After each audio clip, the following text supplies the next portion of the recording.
சூழ்நிலைகளிலிருந்து நம்மை பாதுகாத்த தேவன், வானத்தையும் பூமியும் சமுத்திரத்தையும் அதன் சர்வ சேனைகளையும் உண்டாக்கின வல்லமையான தேவன், மேலே வானத்திலும் கீழே பூமியிலும் எல்லா அதிகாரமும் படைத்த அந்த நாமத்தை நோக்கி பார்த்து, ஆண்டவரே நாங்கள் உம்மை உயர்த்துகிறோம், உம்மை போற்றுகிறோம், உம்மை புகழுகிறோம், உம்மை மகிமைப்படுத்துகிறோம். வல்லமையுள்ளவரே உம்மை மகிமைப்படுத்துகிறோம். எங்கள் நல்ல தெய்வமே உம்மை மகிமைப்படுத்துகிறோம். எங்களுடைய வாழ்க்கையில் நாங்கள் கண்ட மிக பெரிதான பொக்கிஷமாய், மிக பெரிதான பாக்கியமாய் நாங்கள் உம்மை கருதுகிறோம். ஆண்டவரே, நீர் எத்தனை பெரிய தெய்வன், எத்தனை நன்மைகளை செய்கிறவராய் நன்மைகளை செய்திருக்கிறீர். ஆண்டவரே, நீர் எல்லா நன்மைக்கும் காரணராய் நீர் இருக்கிறீர். ஆண்டவரே, எங்களுடைய செயலோ, எங்களுடைய ஆற்றலோ, எங்களுடைய திறமைகளோ, எங்களுடைய பலனோ கிடையாது. ஆண்டவரே, எல்லாவற்றிலும் நீர் எங்களுக்கு நம்பிக்கையாக, எங்களுக்கு எல்லா அதிசயங்களையும் செய்கிறவராக நீர் இருந்து, நன்மைகளின் காரணராய் நீர் இருந்து, எங்களுடைய வாழ்க்கையில் எல்லா தீமைகளையும் நன்மைகளாக மாற்றி, எல்லா குறைவுகளையும் கிறிஸ்து இயேசுவுக்குள்ளாக நிறைவாக்கி, எங்களுடைய சந்தோஷம் நிறைவாயிருக்கும்படிக்கு எங்களை ஆசீர்வதித்திருக்கிறீரே. எங்களுடைய சமாதானம் நிறைவாயிருக்கும்படி எங்களை ஆசீர்வதித்திருக்கிறீரே. உமக்கு நன்றி. எங்களுடைய வாழ்க்கையில் செழிப்பு நிறைவாயிருக்கும்படி எங்களை ஆசீர்வதித்திருக்கிறீரே. நன்றி. ஆசீர்வதிக்கப்பட்டவர்களாக, ஆசீர்வாதத்திற்குள்ளாக வாழ்கிறவர்களாக எங்களை வைத்திருக்கிறீரே. உமக்கு நன்றி. அந்த மன நிறைவோடு உமக்கு நன்றி செலுத்துகிறோம். ஆண்டவரே, எங்களுடைய முழு இருதயத்தோடும் கூட, முழு ஆத்மாவோடு கூட உமக்கு நன்றி செலுத்துகிறோம். ஆண்டவரே, உமக்கே மகிமையும், உமக்கே துதியும், உமக்கே கனத்தையும் ஏறெடுக்கிறோம். ஆண்டவரே, நீர் நல்லவர் அப்பா, நீர் நல்லவர். ஆண்டவரே, எங்களுடைய வாழ்க்கையில் எல்லாவற்றிற்கும் நீர் எல்லாவற்றையும் நிறைவேற்றி முடித்திருக்கிறவர். நீர் நாங்கள் நினைப்பதற்கும் வேண்டிக் கொள்ளுகிறதற்கும் மிகவும் அதிகமாய் கிரியை செய்கிற தெய்வம் நீர் இருக்கிறீர். ஆண்டவரே, உம்மை நாங்கள் ஆராதிக்கிறோம். எங்கள் பரிசுத்த தெய்வமே, உம்மை நாங்கள் ஆராதிக்கிறோம். ஒருவரும் சேரக்கூடாத ஒளியில் வாசம் பண்ணுகிற தெய்வமே, நாங்கள் உம்மை ஆராதிக்கிறோம். ஆண்டவரே, உம்மை மகிமைப்படுத்துகிறோம். அப்பா, எங்கள் முழு இருதயத்தோடு கூட உம்மை உயர்த்துகிறோம். எங்களுடைய முழு பலத்தோடு கூட உம்மை உயர்த்துகிறோம், உம்மை போற்றுகிறோம். நல்ல தெய்வமே, நன்மைகளின் காரணராக இருக்கிறவரே, எங்களுடைய வாழ்க்கையில் எல்லாவற்றையும் செய்து முடித்திருக்கிறவரே, உமக்கு நன்றி செலுத்துகிறோம். யாரும் இந்த உலகத்தில் யாரும் கொடுக்க முடியாத இந்த விலையேற பெற்ற ரட்சிப்பை கொடுத்திருக்கிறவரே, எந்த மனிதனாலும் ஈடுகட்ட முடியாத நம்முடைய மகா பெரிய ஜீவனை கொடுத்து, நம்முடைய இரத்தத்தை கொடுத்து எங்களை வழிநடத்தி இருக்கிறீரே, எங்களை நிறைவாக்கி இருக்கிறீரே. உமக்கு நன்றி செலுத்துகிறோம். அப்பா, நம்முடைய குறைவுகள் எல்லாம் நம்முடைய கிறிஸ்துவுக்குள்ளாக நிறைவாக்கி இருக்கிறதற்காய் நன்றி செலுத்துகிறோம். எங்களுடைய எல்லா ஆசீர்வாதங்களால் எங்களை ஆசீர்வதித்திருக்கிறதற்காய், ஆவிக்குரிய சகல ஆசீர்வாதங்களால் எங்களை ஆசீர்வதித்திருக்காய் உமக்கு நன்றி செலுத்துகிறோம்.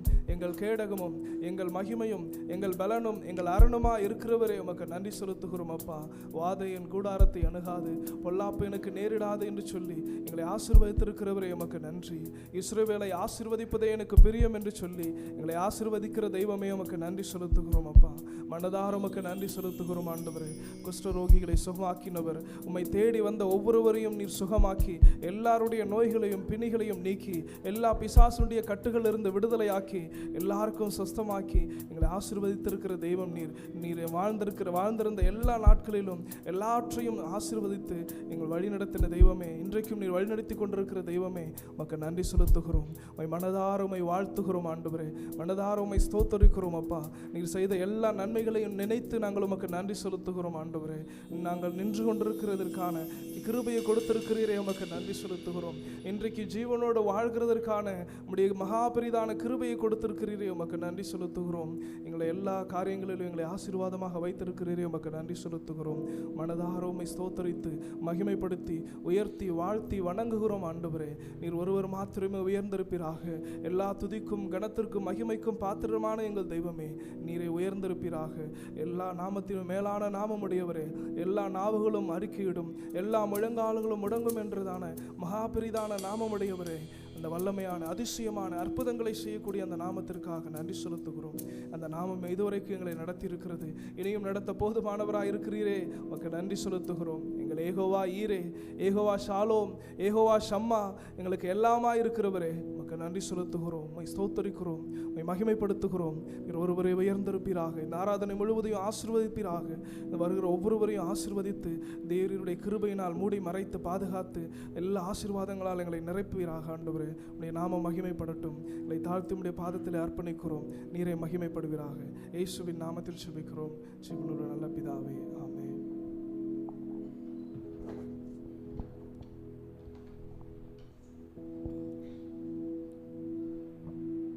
காலை ஆராய்ச்சி வந்திருக்கிறவங்கள் யாவரையும் ஆண்டவராக இயேசு கிறிஸ்து நாமத்தினாலே வாழ்த்தி நாங்கள் வரவேற்கிறோம். நேரடியாகவும் இந்த ஆன்லைன் மூலமாக பங்குகிற கர்த்தர் உங்களையும் ஆசீர்வாதத்தை நடத்துவராக. இந்த ஆராதனைக்கு ஆரம்பமாக இயேசுவை நம்பினோர் மாண்டதில்லை, என்னென்ன துன்பம் வந்தாலும். பாடல் சேர்ந்து என்னோடு சேர்ந்து பாடுங்கள். இயேசுவை நம்பினோர் மாண்டதில்லை, என்னென்ன துன்பம் வந்தாலும். சிங்கத்தின் வாய் நின்று நம்மை ரட்சிக்கிற ஆண்டவர். அன்றைக்கு ஆண்டவர் சிங்கத்தின் வாய் நின்று தானியேலை தேவன் மீட்டார். அதே ஆண்டவர் இன்றைக்கு நம்மளை இந்த உலகத்தின் அதிபதியாக இருக்கிற பிசாசானவன், இந்த உலகத்தை ஆண்டு கொண்டிருக்கிறவனை ஜெயிக்கும்படி அந்த கல்வாரி சிலுவையில் இயேசு ஜெயித்ததை நாங்கள் கொண்டாடுகிறோம். அந்த தேவனை நாம் ஆராதிப்போம். நாசியில சுவாசமுள்ள மாந்தரை நம்புவதை காட்டிலும் தேவனை நம்புவது நல்லது. அருமையான சரணங்கள் இருக்கிறது. என்னோடு சேர்ந்து நீங்கள் பாருங்கள். இயேசுவை நம்பினோர் மாண்டதில்லை, என்னென்ன துன்பங்கள் நேரிட்டாலும். சிங்கத்தின் வாயினின்றும் ரட்சிப்பார், பங்கம் வராதென்னை ஆதரிப்பார். சிங்கத்தின் வாயினின்றும் ரட்சிப்பார், பங்கம் வராதென்னை ஆதரிப்பார்.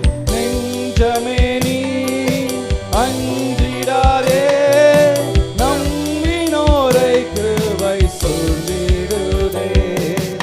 இம்மட்டும் காத்தவர் இம்மானுவேல், இன்னமும் காத்துன்னை நடத்துவார்.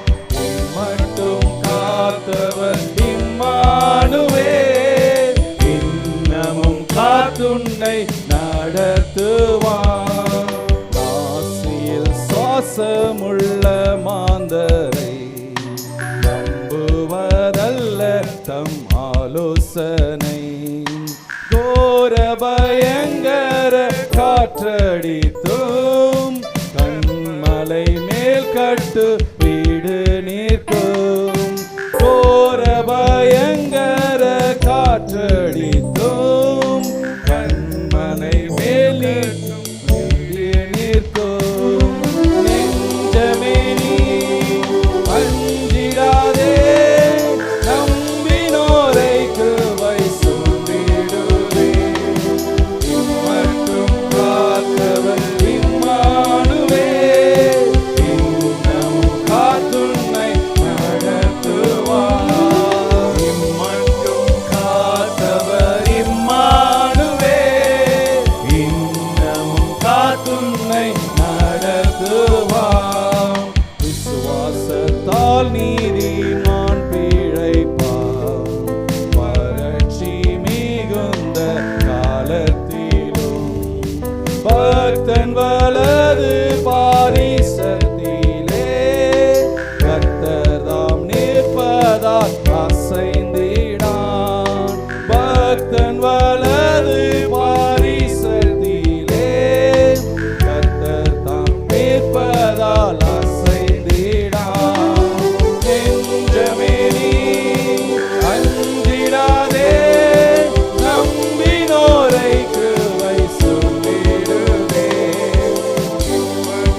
காத்தவர் இம்மானுவேல், இன்னமும் காத்துன்னை நடத்துவார். இம்மட்டும் காத்தவர் இம்மானுவேல், இன்னமும் காத்துன்னை நடத்துவார். இயேசுவின் நாமத்தில் ஜெயம் பெற்று ஏகி பறந்திடும் பக்தரோடே சேர்ந்திடும் வாழ்ந்திடும் ஐக்கியத்திலே. ஜெய கம்பீரமே நமக்குண்டு, சேர்ந்திடும் வாழ்ந்திடும் ஐக்கியத்திலே. ஜெய கம்பீரமே உனக்குண்டு. நெஞ்சமே நீ அஞ்சிடாதே,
அல்லேலூயா. எல்லாம் எழுந்து நின்று பாருங்க, ஒரு சரணம் பாடனால இயேசுவின் நாமத்தில் ஜெயம் பெற்று ஏகி பறந்திடும் பக்தரோடு சேர்ந்தென்றும் வாழ்ந்திடும் ஐக்கியத்தில் ஆண்டவர் நாமத்தின் மொத்தம் ஒன்றாய் கூடியிருக்கிறோம். ஆமே.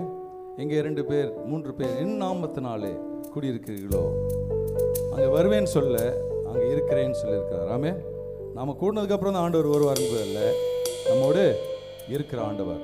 ஸோ கூடும்போதே தேவனுடைய சமூகம் நம்மளோட இருக்கிறது, தேவனுடைய பலன் நம்மளோடு இருக்கிறது, தேவனுடைய சமாதானம் நம்மள இருக்கிறது. அந்த ஸ்டான்ஸை மறுபடியும் பாடுவோமா? இயேசுவின் நாமத்தில் ஜெயம் பெற்று ஏகி பறந்திடும் பக்தரோடு சேர்ந்து வாழ்ந்திடும் ஐக்கியத்திலே ஜெய கம்பீரமே நமக்குண்டு.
ஆபிரகாமை தேவன் அழைத்து அவனை ஆசீர்வதித்தார்னு சொல்லி வேதத்தில் வாசிக்கிறோம். அந்த ஆதியாகமம் 12ஆம் அதிகாரம் அந்த 1, 2, 3 வசனங்களை பார்த்தீங்கன்னா திரும்ப திரும்ப உன்னை நீ அப்படின்ற வார்த்தையை திரும்ப திரும்ப அங்கே சொல்லப்படுது. ஸோ ஒரு தனி மனிதனுக்கு தேவன் எவ்வளோ முக்கியத்துவம் கொடுக்குறார்.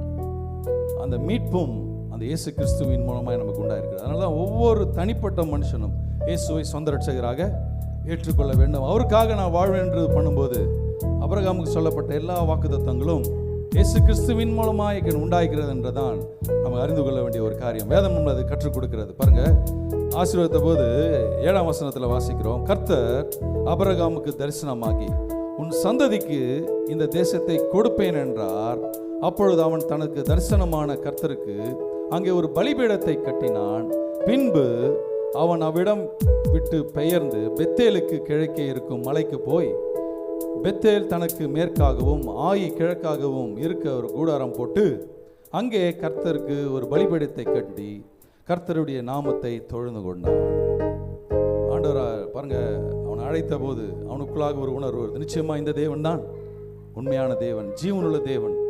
அறிந்து கொண்ட போது பாருங்க, கர்த்தருக்காக ஒரு பலிபீடத்தை கட்டி கர்த்தரை தொழுது கொண்டான்.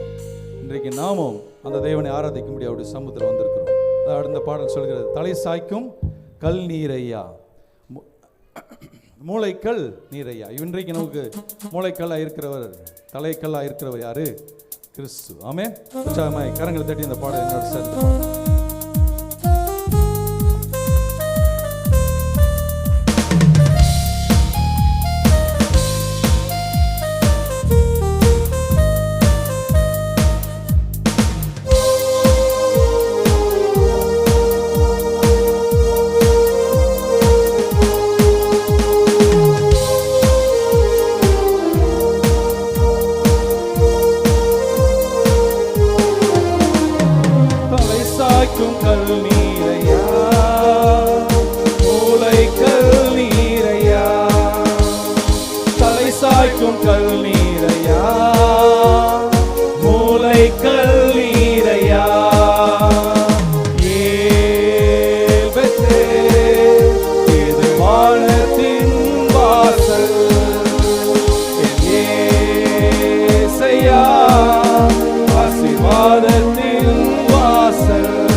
வடக்கு தெற்கு பரம்புவாய் என்றீரே. பூமியின் தூளை போல் சந்ததி பெருகும் என்று வாக்குரைத்தீரே. மேற்கு கிழக்கு வடக்கு தெற்கு பரம்புவாய் என்றீரே.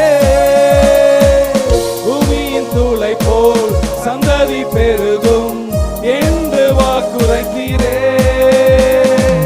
சொன்னதை செய்யும் அளவும் என்னை கைவிடவே மாட்டீர். எனக்கு சொன்னதை செய்யும் அளவும் கைவிடவே மாட்டீர்.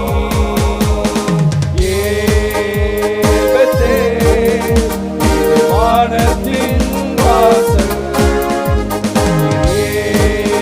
ஏசையா ஆசீர்வாதத்தின் வாசல்.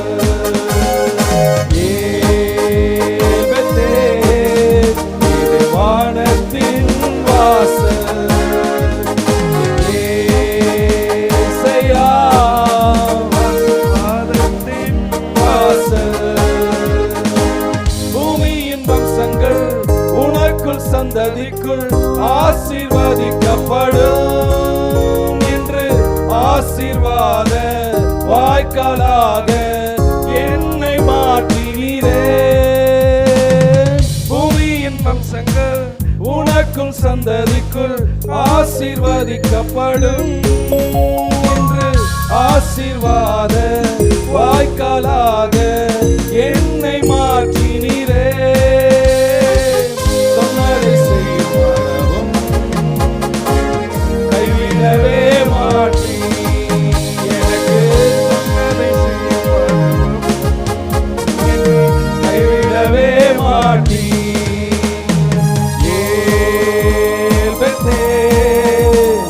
வானத்தின் வாசல். ஏசையா ஆசீர்வாதத்தின் வாசல்.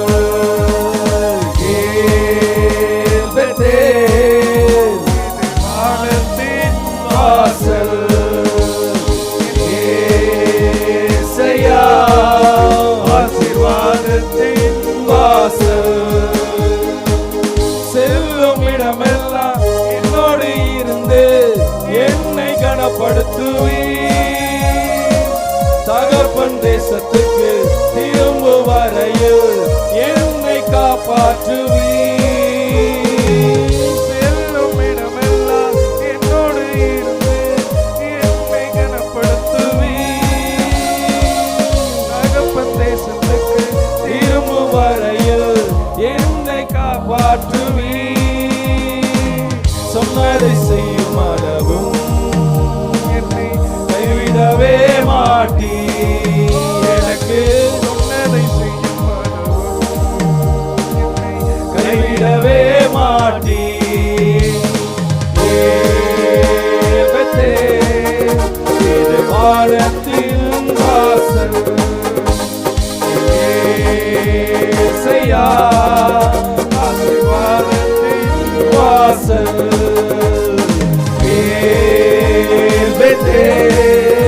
இது வானத்தின் வாசல். ஏசையா ஆசீர்வாதத்தின் வாசல்.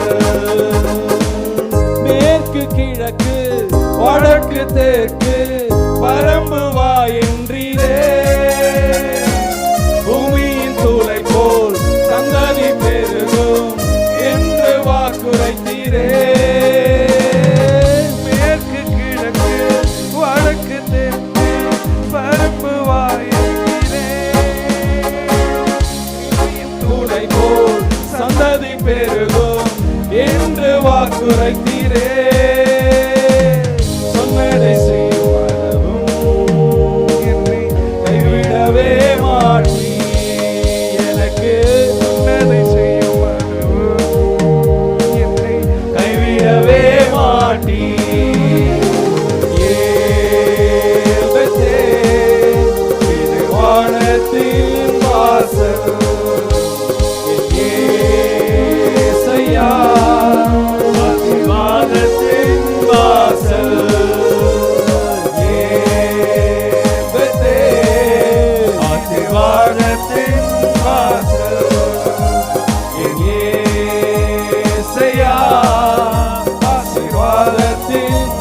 வாசல்.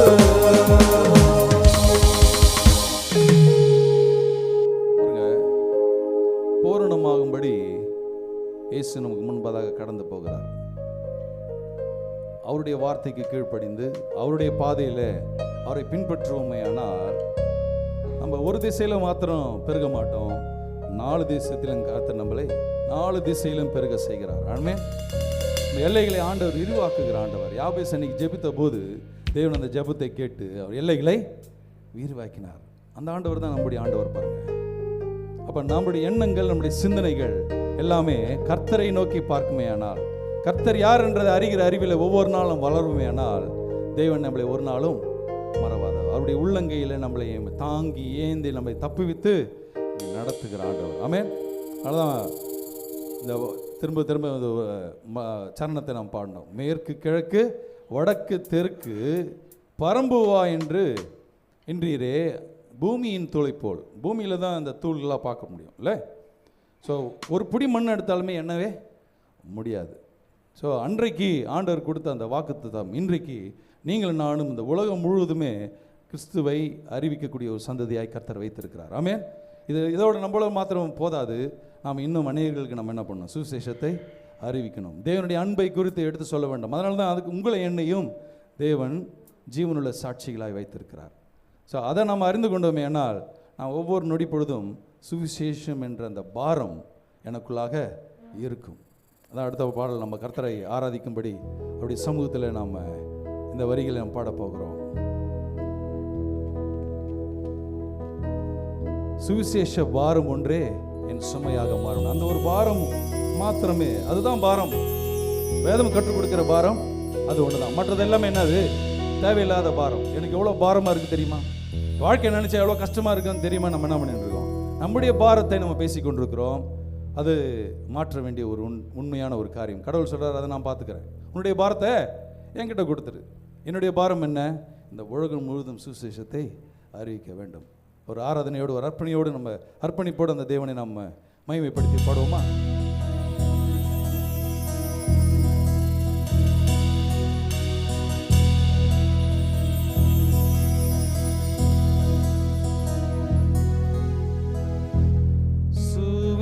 சுவிசேஷ பாரமொன்றே என் சுமையாக மாற வேண்டும். சுவிசேஷ பாரமொன்றே என் சுமையாக மாற வேண்டும். என் தேசமில் எங்கும் உம் நாமம் சொல்ல வேண்டும். என் தேசமில் எங்கும் உம் நாமம் சொல்ல வேண்டும். ஆராதனை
துடிப்பாக மாற்றும் எந்தன் ஏக்கம் விருப்பமெல்லாம்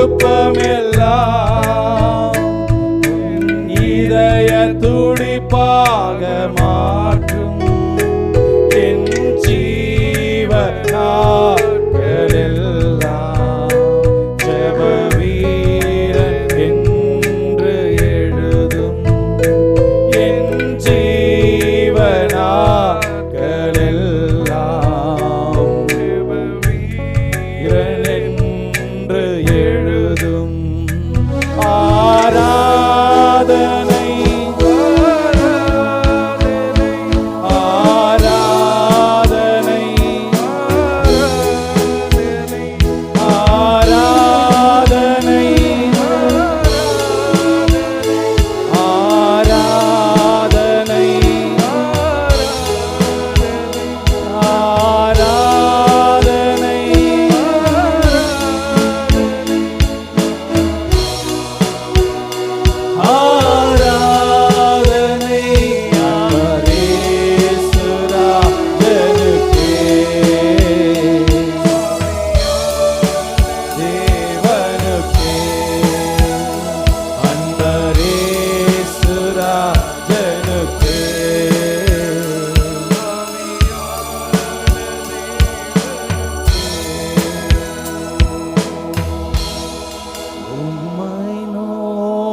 ஏசையா ஸ்தோத்திரம் ஏசையா ஸ்தோத்திரம் ஏசையா ஸ்தோத்திரம் ஏசையா ஸ்தோத்திரம்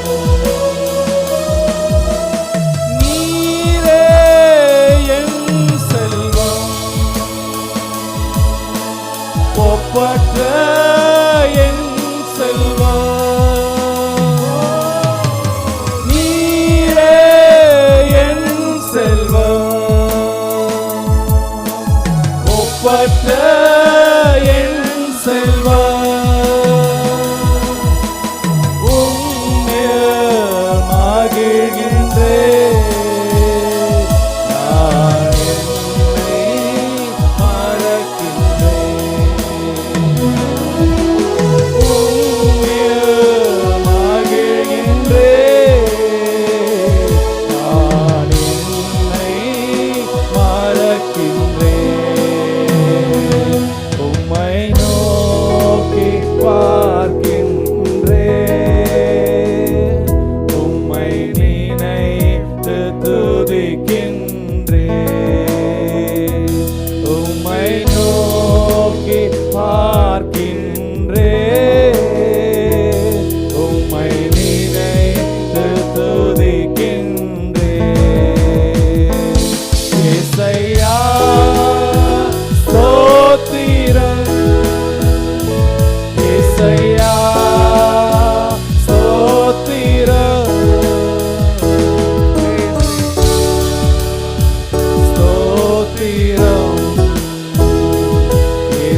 உமது சமூகத்தில்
உயர்த்தப்படத்தக்கவர்.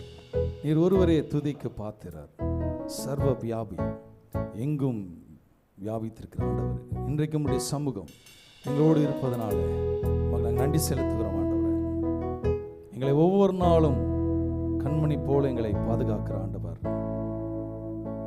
எங்களை நீர் என்னை காண்கிற தேவன் என்று அன்றைக்கு ஆகார் சொன்ன அந்த வார்த்தை, அந்த வனாந்தரத்தின் வழியாய் போகும்போது அடுத்த நொடி என்ன ஆகும் என்றத தெரியாத ஒரு நிலையில நீர் என்னை காண்கிற தேவன் என்று சொல்லி தேவனை மகிமைப்படுத்தும் பொழுது தேவனுடைய பிரசன்னம் அவர்களோடு இருந்தது நிமித்தம் தேவன் அவர்களுக்காக ஒரு வழியை கர்த்தர் ஏற்படுத்தினார். இன்றைக்கும் இந்த காலை ஆராதனைக்கு ஆராதித்துக் கொண்டிருக்கிற நமக்குள்ளாக தேவன் அந்த நம்பிக்கையும் அந்த சமாதானத்தையும் அந்த தைரியத்தையும் கர்த்தர் நீர் எங்களுக்கு பெருக செய்யறதுக்காக ஸ்தோத்திரம். தேவைகளோடு விண்ணப்பத்தோடு வந்திருக்கிற ஒவ்வொருடைய உள்ளங்களையும் கர்த்தர் ஆசீர்வதித்து நடத்துவீராக.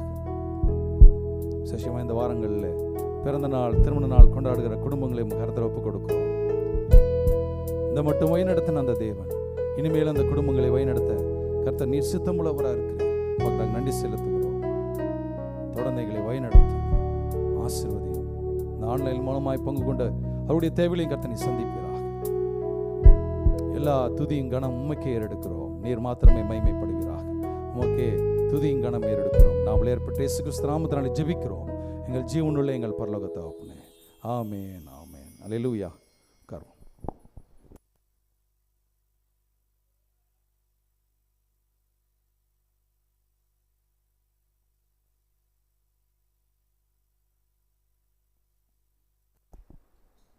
கர்த்தருடைய பரிசுத்த நாமத்துக்கு ஸ்தோத்திரம்.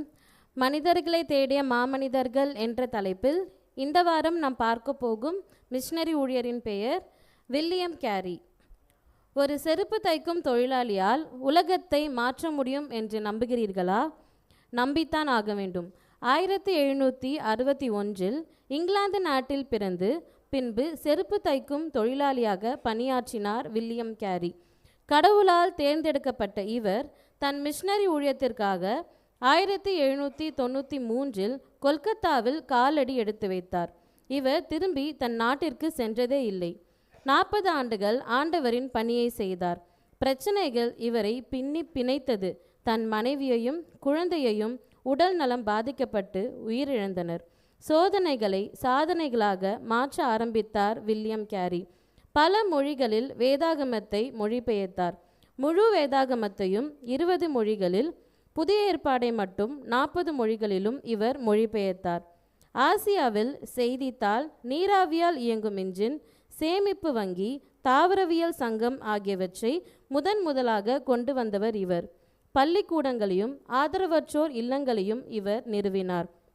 சதி, உடன்கட்டை ஏறுதல், குழந்தை திருமணம் போன்ற சமுதாய தீமைகளை இவர் வேருடன் அகற்றினார். வங்காள உரைநடையின் தந்தை என்றும் மாடர்ன் மிஷனரி இயக்கங்களின் தந்தை என்றும் போற்றப்படும் இவர் செராம்பூர் பல்கலைக்கழகத்தை ஆரம்பித்து 1000 மாணவர்களை உருவாக்கினார். இன்றும் அந்த பல்கலைக்கழகத்தின் மூலம் பலர் பயன்பெற்று வருகிறார்கள். நாமும் கர்த்தருடைய பணியில் சரித்திரம் படிக்க ஆயத்தமாக இருக்க வேண்டும். வில்லியம் கேரி ஒரு அழகான 2 வரி கவிதை ஒன்றை எழுதியுள்ளார். கடவுளிடமிருந்து பெரிய காரியங்களை எதிர்பார்க்க வேண்டும், கடவுளுக்காக அரிய காரியங்களை சாதித்து காட்ட வேண்டும் என்று. அன்று வில்லியம் கேரியை பயன்படுத்திய ஆண்டவர் இன்று நம்மையும் பயன்படுத்த வல்லவராயிருக்கிறார். உங்களை அவர் கையில் ஒப்பு கொடுத்து இந்த ஜெபத்தை என்னுடன் சேர்ந்து சொல்லுங்கள். ஆண்டவரே, சிறியவனாகிய என்னையும் பணி செய்ய உடனே பயன்படுத்தும். ஆமேன்.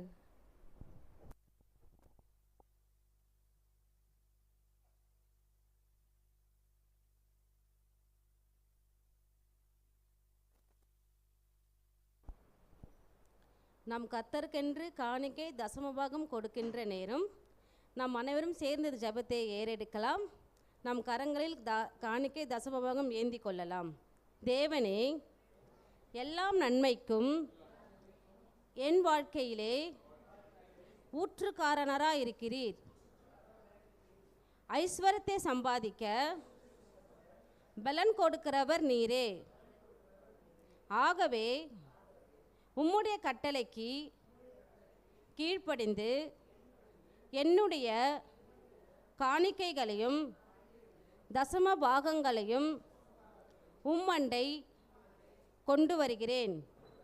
என்னுடைய காணிக்கையினாலே உம்மை கனப்படுத்துகிறேன். நீர் வாக்கு பண்ணினபடியே வானத்தின் பலகணிகளை திறந்து இடம் கொள்ளாமல் போகும் மட்டும் என்னை ஆசீர்வதிக்கிறீர் என்று விசுவாசிக்கிறேன். என் காணிக்கையினாலே உம்மை கனப்படுத்துகிறேன். ஆமேன். நம் காணிக்கை தசமபாகம் சேகரிக்க கடவும். இப்பொழுது நமது சபையின் அறிவிப்புகளை வாசிக்க கேட்கலாம். நமது தலைமை சபையின் ஞாயிறு ஆராதனை காலை 9 மணிக்கு இங்கு நடைபெறும். அதனைத் தொடர்ந்து சிறுவர்களுக்கான ஞாயிறு பள்ளி நடைபெறும். பெற்றோர்கள் தங்கள் பிள்ளைகளை உற்சாகமாக அழைத்து வரும்படி அன்பாய் கேட்டுக்கொள்கிறோம். நமது கிளை சபையாகிய படைப்பையில் ஞாயிறு மாலை 5:30 மணிக்கு ஆராதனை நடைபெறும். அனைவரும் கலந்து கொள்ளுமாறு கேட்டுக்கொள்கிறோம். நமது சபையில் வெள்ளி மாலை 7 மணிக்கு பரிந்து பேசும் ஜெபம் நடைபெறும். யாவரும் உற்சாகமாக கலந்து கொள்ளும்படி அழைக்கிறோம். நமது சபை நடத்தும் சுவிசேஷ கூட்டம் கேம்ப் ரோட் புதுநகர் பகுதியில் ஞாயிறு மாலை 6:30 மணிக்கு நடைபெறும். சபையோர் மற்றவர்களையும் அழைத்து வந்து தேவ ஆசீர்வாதம் பெற்றுக்கொள்ளுங்கள்.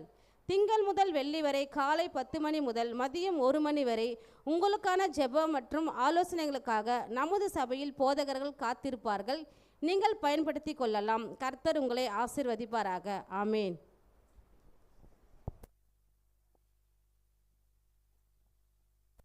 கர்த்தருடைய வார்த்தைக்கு நாம் கடந்து செல்ல போகிறோம். மத்தியில் பாஸ்டர் சால்மோன் ராஜா அவர்கள் மத்தியில் கர்த்தருடைய வார்த்தையை இன்றைக்கு பகிர்ந்து கொள்ளும்படி அழைத்தபோது மத்தியில் வந்திருக்கிறார்கள். கர்த்தருடைய வார்த்தையின் மடித்தில் பகிர்ந்து கொள்வார்கள். அவர்கள் உற்சாகமாக நம் கரங்களை தட்டி அவர்கள் வரவேற்போம்.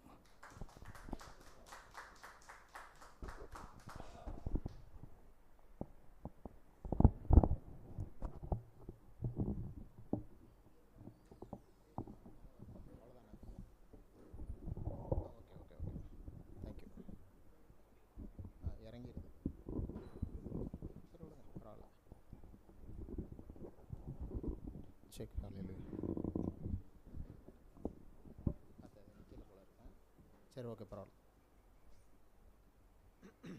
Price Lord. கர்த்தருடைய நாமத்திற்கு மகிமை உண்டாவதாக. இந்த காலை நேரத்திலும் கர்த்தருடைய வார்த்தை உங்கள் மத்தியிலே பகிர்ந்து கொள்வதற்கு தேவன் கொடுத்ததான இந்த நல்ல நேரத்திற்காக தருணத்திற்காக ஆண்டவருக்கு நான் நன்றி செலுத்துகிறேன். ஆமென். அழைப்பு கொடுத்ததான அருமை ஊழியருக்காகவும் சபையாராகிய உங்கள் யாவருக்காகவும் இயேசு நாமத்திலே நன்றிகளை நான் தெரிவித்துக் கொள்கிறேன். சரிங்களா?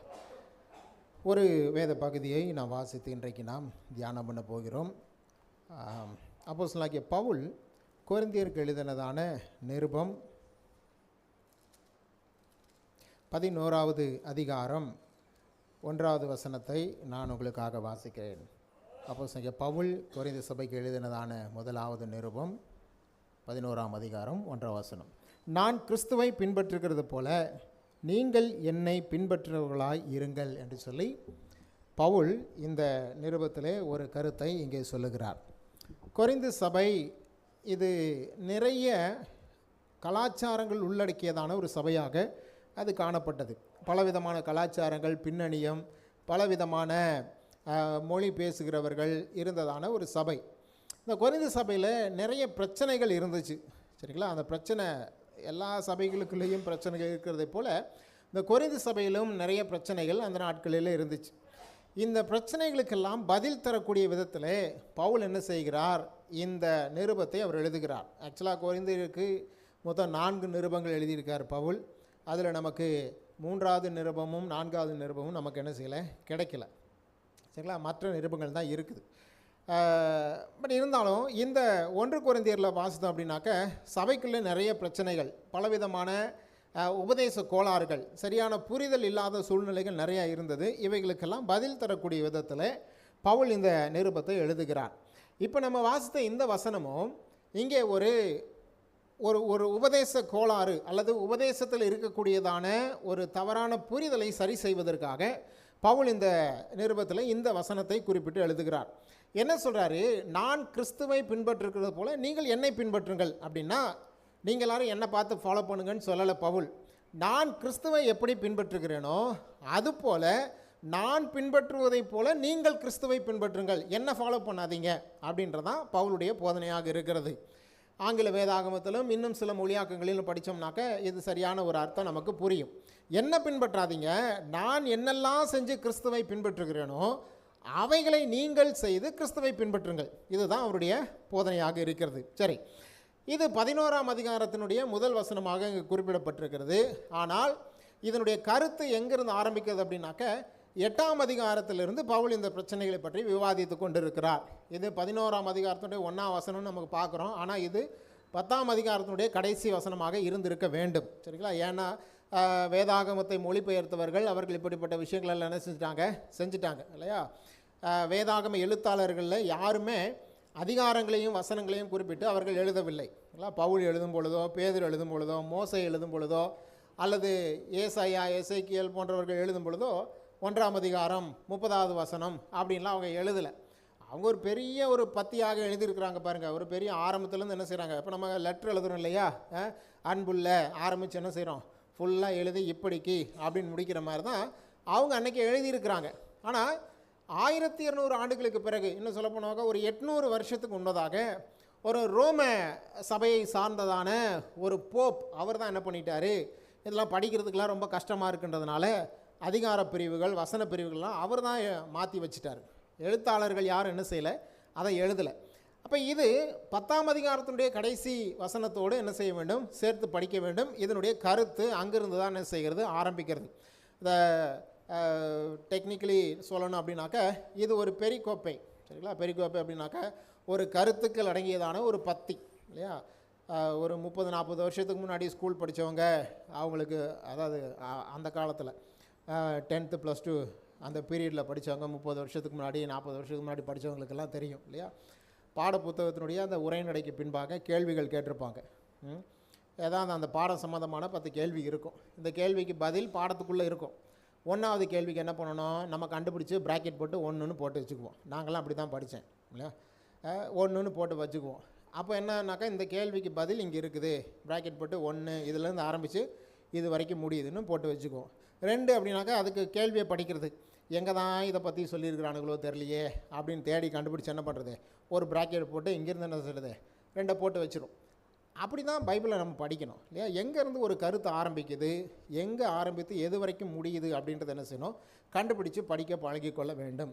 சரி, இங்கே பவுல் இங்கே சொல்லக்கூடியதான விஷயம் என்ன அப்படின்னாக்க, கிறிஸ்துவை பின்பற்றக்கூடியதான ஒரு கிறிஸ்தவர்களாக நாம் இருக்க வேண்டும் என்பதை பவுல் என்ன செய்கிறார், கொரிந்து சபைக்கு சொல்லுகிறார். அது நமக்கும் ஏற்புடையதாக இருக்கிறது. சரிங்களா? கொரிந்து சபைக்கு மட்டும் அது சரியாக இருக்கும், நமக்கு சரியில்லை அப்படின்னு சொல்ல முடியாது. அந்த சபைக்கு கொடுக்கப்பட்ட அந்த உபதேசம் இன்றைக்கு இருக்கக்கூடியதான அப்படிப்பட்ட பிரச்சனைகள் இருக்கக்கூடியதான பல சபைகளுக்கு அது தகுதியாக அல்லது ஏற்புடையதாக இருக்கிறது என்பதை நாம் புரிந்து கொள்ள வேண்டும். சரிங்களா?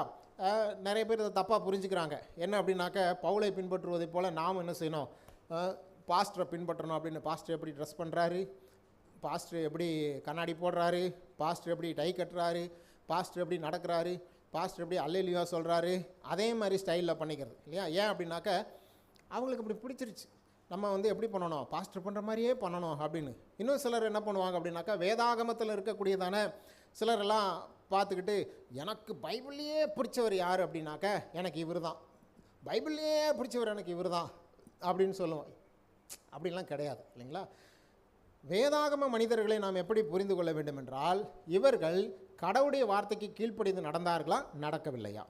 நடந்திருப்பார்கள் என்றால் நாமும் அவர்களைப் போல நடக்க வேண்டும். அவர்கள் நடக்கவில்லை என்றால் அவர்கள் தவறி போனார்கள், நாம் தவறி போகாமல் இருக்க வேண்டும் என்றதான ஒரு பாடத்தை நாம் என்ன செய்ய வேண்டும், கற்றுக்கொள்ள வேண்டும். சரிங்களா? எனக்கு மோசையை தான் ரொம்ப பிடிக்கும், எனக்கு தாவீதை தான் ரொம்ப பிடிக்கும், எனக்கு பவுலை தான் ரொம்ப பிடிக்கும் அப்படின்னாக்க இல்லை, அவங்கெல்லாம் வாழ்ந்து முடிந்து விட்டார்கள். அவர்கள் கடவுளுடைய பிரமாணங்களுக்கு ஏற்றபடி வாழ்ந்தார்களா, கடவுள் சொல்லிக் கொடுத்த காரியங்களெல்லாம் கை கொண்டு பின்பற்றி நடந்தார்களா என்பதை நாம் புரிந்து கொள்ள வேண்டும். சரிங்களா? சரி, இப்போ இந்த பிரச்சனை என்ன அப்படின்னு பார்த்தீங்கன்னாக்க, விக்கிரகங்களுக்கு படைக்கப்பட்டதான விஷயத்தை பற்றினதான ஒரு பிரச்சனை இங்கே பவுல் விவாதித்து கொண்டிருக்கிறார். 10ஆம் அதிகாரத்தினுடைய 25வது வசனத்தில் நம்ம பார்க்குறோம். அங்கேருந்து அங்கே ஒரு அது சம்பந்தமான ஒரு விஷயத்தை சொல்கிறார். என்ன சொல்கிறார் பாருங்கள், கடையிலே விற்கப்படுகிற எதையும் வாங்கி பூசியுங்கள், மனசாட்சி நிமித்தம் நீங்கள் ஒன்றையும் விசாரிக்க வேண்டியதில்லை. இப்போ பவுல் சொல்லும் பொழுது கடையில் விற்கிற எல்லாத்தையும் வாங்கி பூசிங்கன்றார். நம்ம போய் எல்லாத்தையும் வாங்கி பூசிக்க முடியுமா? கடையில் விற்கிற எல்லாத்தையும் வாங்கி பூசிங்கள் பவுல் சொல்கிறாரு. கடையில் கூட தான் பிராந்தி விற்கிறான். பைபிளில் போட்டிருக்குதியா? நான் போய் பவுலுடைய வார்த்தையை நான் அப்படியே பின்பற்றுகிறேன், ஆராதனை முடித்த உடனே நான் வாங்கி பூசிப்பேன் சொல்ல முடியுமா? சொல்ல முடியாது. இல்லை வேறு ஏதாவது கிடைக்குது வாங்கி பூசிக்கலான்னு சொல்ல முடியுமா? இல்லை. இங்கே சொல்லக்கூடிய விஷயம் என்ன, இந்த கான்டெக்ஸ்டில் என்ன சொல்கிறாரு அப்படின்னாக்க, இங்கே இருக்கக்கூடிய பிரச்சனையே வேறு. விக்கிரகங்களுக்கு படைக்கப்பட்டதை புசிக்கலாமா புசிக்கக்கூடாதா என்பதுதான் இங்கே இருக்கக்கூடியதான ஒரு விவாதமாக இருக்கிறது. சரிங்களா?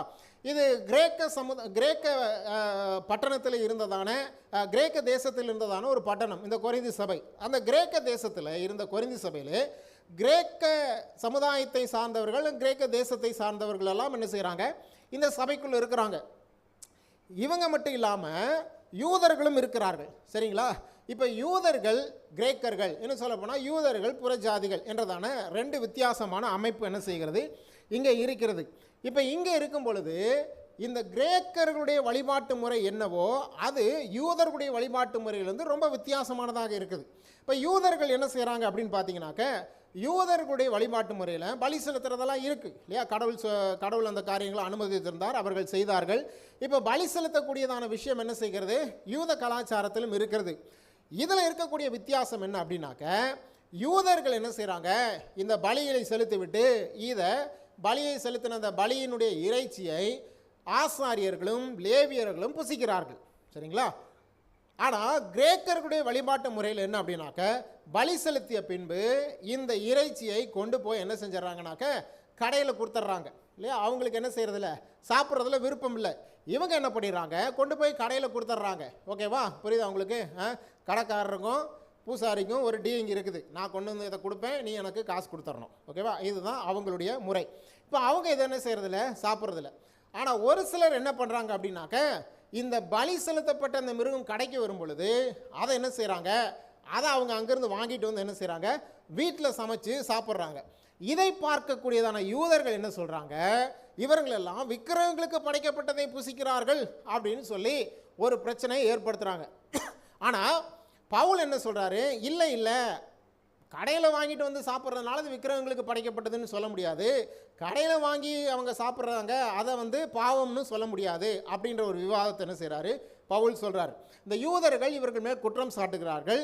பவுல் என்ன சொல்லுகிறார், இல்லை அப்படியெல்லாம் ஒன்றும் கிடையாது, அது தப்பு இல்லை அப்படின்றத பவுல் இந்த இடத்துல என்ன செய்கிறாரு சொல்கிறாரு. சரிங்களா? ஓகே. இப்போ அடுத்தது என்ன அப்படின்னு பார்த்தீங்கன்னாக்க, இது எங்கேருந்து ஆரம்பிக்குது, 8ஆம் அதிகாரத்திலேருந்து ஆரம்பிக்குது. ஓகேங்களா? 8ஆம் அதிகாரத்திலேருந்து ஆரம்பிக்கக்கூடியதான விஷயம் என்னன்னு பார்த்தாக்க, பவுல் இப்பொழுது ஸ்ட்ரைட்டாக பிரச்சனை என்னன்றதை சொல்கிறாரு. 8ஆம் அதிகாரம் 1ஆம் வசனத்தில், விக்கிரகங்களுக்கு படைக்கப்பட்டவைகளை குறித்த விஷயத்தில் நம்ம எல்லாருக்கும் அறிவு உண்டு என்று நமக்கு தெரியுமே, அறிவு இருமாப்பை உண்டாக்கும், அன்போ பக்தி விருத்தியை உண்டாக்கும்.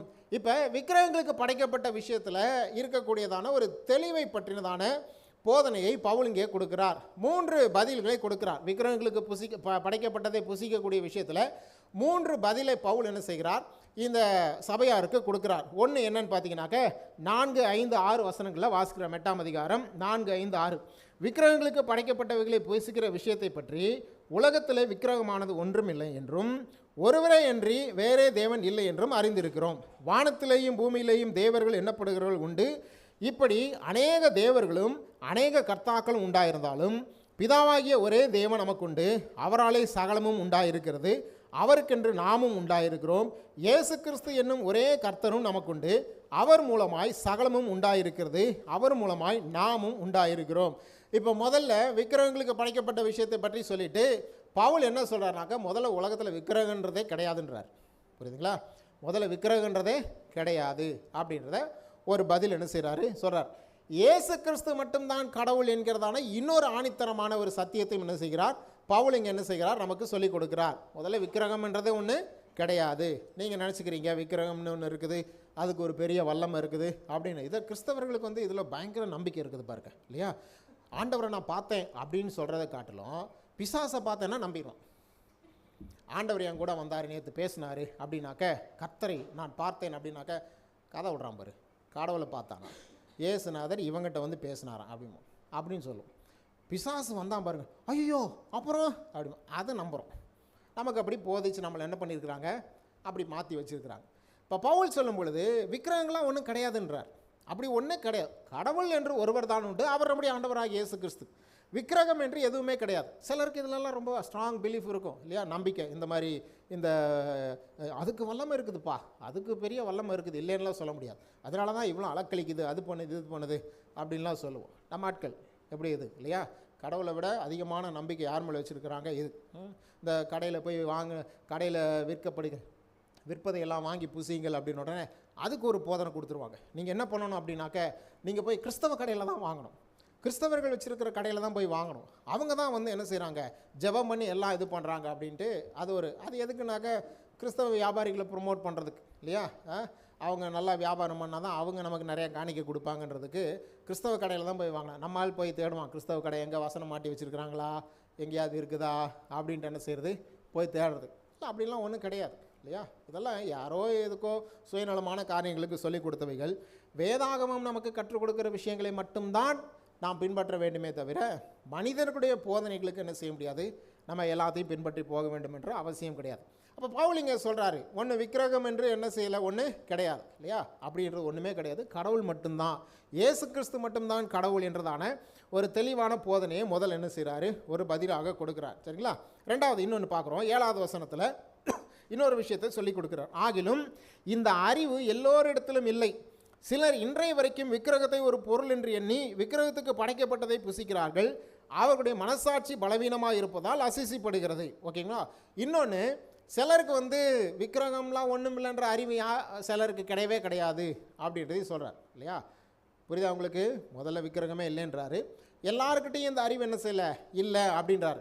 எல்லாருக்குமே வந்து அது சாதாரண ஒரு விஷயம், ஒன்றும் இல்லை அப்படின்னு நம்ம நினைக்கிறோமா அப்படின்னாக்க எல்லாரும் அப்படி நினைக்கிறாங்களா, கிடையாது இல்லையா. இப்போ நான் ஒரு விஷயம் சொல்கிறேன் என்ன அப்படின்னாக்க, இப்போ விக்கிரகம் ஏதோ ஒரு மரமோ கல்லோ ஏதோ ஒன்று செய்கிறாங்க, ஏற்படுத்தி அதை வந்து என்ன செய்கிறாங்க, தெய்வம் என்று நம்பி வழிபடுறாங்க, இது பண்ணுறாங்க. இப்போ அங்கே எதையோ கொண்டு வந்து கொடுக்குறாங்க, நீங்கள் சாப்பிட்றீங்களா, எதுக்கு வம்பு, நம்ம ஏன் சொல்லணும், என்கிட்ட கேட்டிங்கனாக்கா நான் ஆமாண்டுருவேன் இல்லையா. நீங்கள் சாப்பிட்றீங்களா, ஆமாண்டுருவேன் இல்லையா. இப்போ ஒரு மரத்தினால் செய்யப்பட்ட ஒரு பொருளை விக்கிரகம் என்று சொல்லி பலியிட்டு அதுக்கு முன்னாடி ஏதோ பண்ணி சாப்பிட்றாங்கன்னா அது பாவம், அது செய்யக்கூடாது அப்படின்னு. இப்போ இந்த டேபிள் மேலே உங்களுக்கு நான் ஒரு லட்டோ ஒரு கேக்கோ வச்சு சாப்பிடுங்கன்னா நீங்கள் சாப்பிடுவீங்களா மாட்டிங்களா, லக்குன்னு எடுத்துருவோம் இல்லையா. ஏன், கேக் இருக்குது, லட்டு இருக்குது, நமக்கு தேவை, சாப்பிட்லான்னு எடுத்துருவோம். இதுக்கும் அதுக்கும் என்ன வித்தியாசம் நினைக்கிறீங்க, ஒன்றும் கிடையாது இல்லையா. ஆனால் நம்முடைய எண்ணம் என்னது, அதுக்கு ஏதோ பெரிய வல்லமை இருக்கிற மாதிரியும், அதனுடைய ஒரு பகுதி தான் இதுக்கு ஒன்றும் இல்லை, இது ஒரு ஸ்டேபிள் அப்படின்றத நம்ம நினைக்கிறோம், அதுக்கு ஒரு பெரிய வல்லமை இருக்கிற மாதிரி என்ன செஞ்சிடும் நினைக்கிறோம். இந்த அறிவு எல்லோரிடத்திலும் இல்லை அப்படின்ற இன்னொரு பதிலை என்ன செய்கிறாரு பவுல் சொல்கிறார். மூன்றாவது இன்னொரு பதில் என்ன செய்கிறாரு பவுல் சொல்கிறார் பாருங்க, 8வது வசனத்தில், போஜனமானது நம்மை தேவனுக்கு உகந்தவர்களாக்க மாட்டாது, எண்ணத்திலானெனில் புசிப்பதினால் நமக்கு ஒரு மேன்மையும் இல்லை, புசியாது இருப்பதனால் நமக்கு ஒரு குறைவும் இல்லை. சரி, சிலருக்கு இப்படியும் ஒரு எண்ணம் இருக்கிறது, என்ன அப்படின்னாக்க, ஆண்டவருக்காக நான் இதையெல்லாம் விட்டேன் அப்படிமா. எதை விட்டுட்டாங்களா, ஆண்டவருக்காக நான் என்ன செய்கிறதில்ல, கறி சாப்பிட்றதில்ல. ஓகே, கடவுள் நம்மக்கிட்ட சொல்கிறதே கிடையாது, என்னடா நீ இந்த மாதிரி கறி சாப்பிட்டுட்டு இருக்கிற, இதெல்லாம் விட்டுருப்பா தயவுசெய்து, எனக்கு பிடிக்கல, வாடை வருது, கவுச்சி அடிக்குது அப்படின்னு கடவுள் சொல்கிறது கிடையாது. அதை நம்மளே நினச்சிக்கிறோம், கடவுளுக்காக என்ன செய்கிறது, நான் இதை விட்டுட்டேன் அப்படின்னு. கொஞ்ச நாளைக்கு நான்லாம் கூட இந்த மாதிரி பண்ணியிருக்கிறேன் பாருங்கள் இல்லையா. அதுலேயும் சிறந்த உபவாசம், எது நமக்கு ரொம்ப பிடிக்குதோ அதை கடவுளுக்காக என்ன செஞ்சிடணும், விட்டுறணும் அப்படின்ட்டு. கொஞ்ச நாளில் நான்வெஜ்லாம் சாப்பிடாமல் இருந்தேன். ஏன்னா கடவுள் இதெல்லாம் பார்த்துட்டு நமக்கு இறக்கப்படுவார், பாரேன் எவ்வளோ வெறி பிடிச்ச மாதிரி சாப்பிடுவான் நான்வெஜ்ஜு, இப்போ எனக்காக விட்டுட்டுருக்குறான், அதனால் என்ன பண்ணலாம், எதையாவது செய்வோம் அப்படிலாம் செய்வாருன்னு நினச்சிக்கிட்டு இதெல்லாம் விட்டு வேஸ்ட் பண்ணியிருக்கிறேன் பாருங்கள் எவ்வளோ விஷயத்த இல்லையா. அப்போ கடவுள் வந்து என்ன செய்கிறதில்ல, நான் புசிக்கிறதுனாலையோ புசியாமல் இருக்கிறதுனாலையோ எனக்கு ஒன்றும் கடவுள்கிட்ட கிடைக்க போகிறது கிடையாது இல்லையா. இயேசு கிறிஸ்துவும் இதை குறித்த ஒரு போதனை கொடுத்துருக்கிறார். மார்க்கு நற்செய்தி நூலுக்கு வந்தோம்னாக்க இயேசு சொல்கிறதான ஒரு விஷயத்தை பாருங்கள், 7ஆம் அதிகாரம்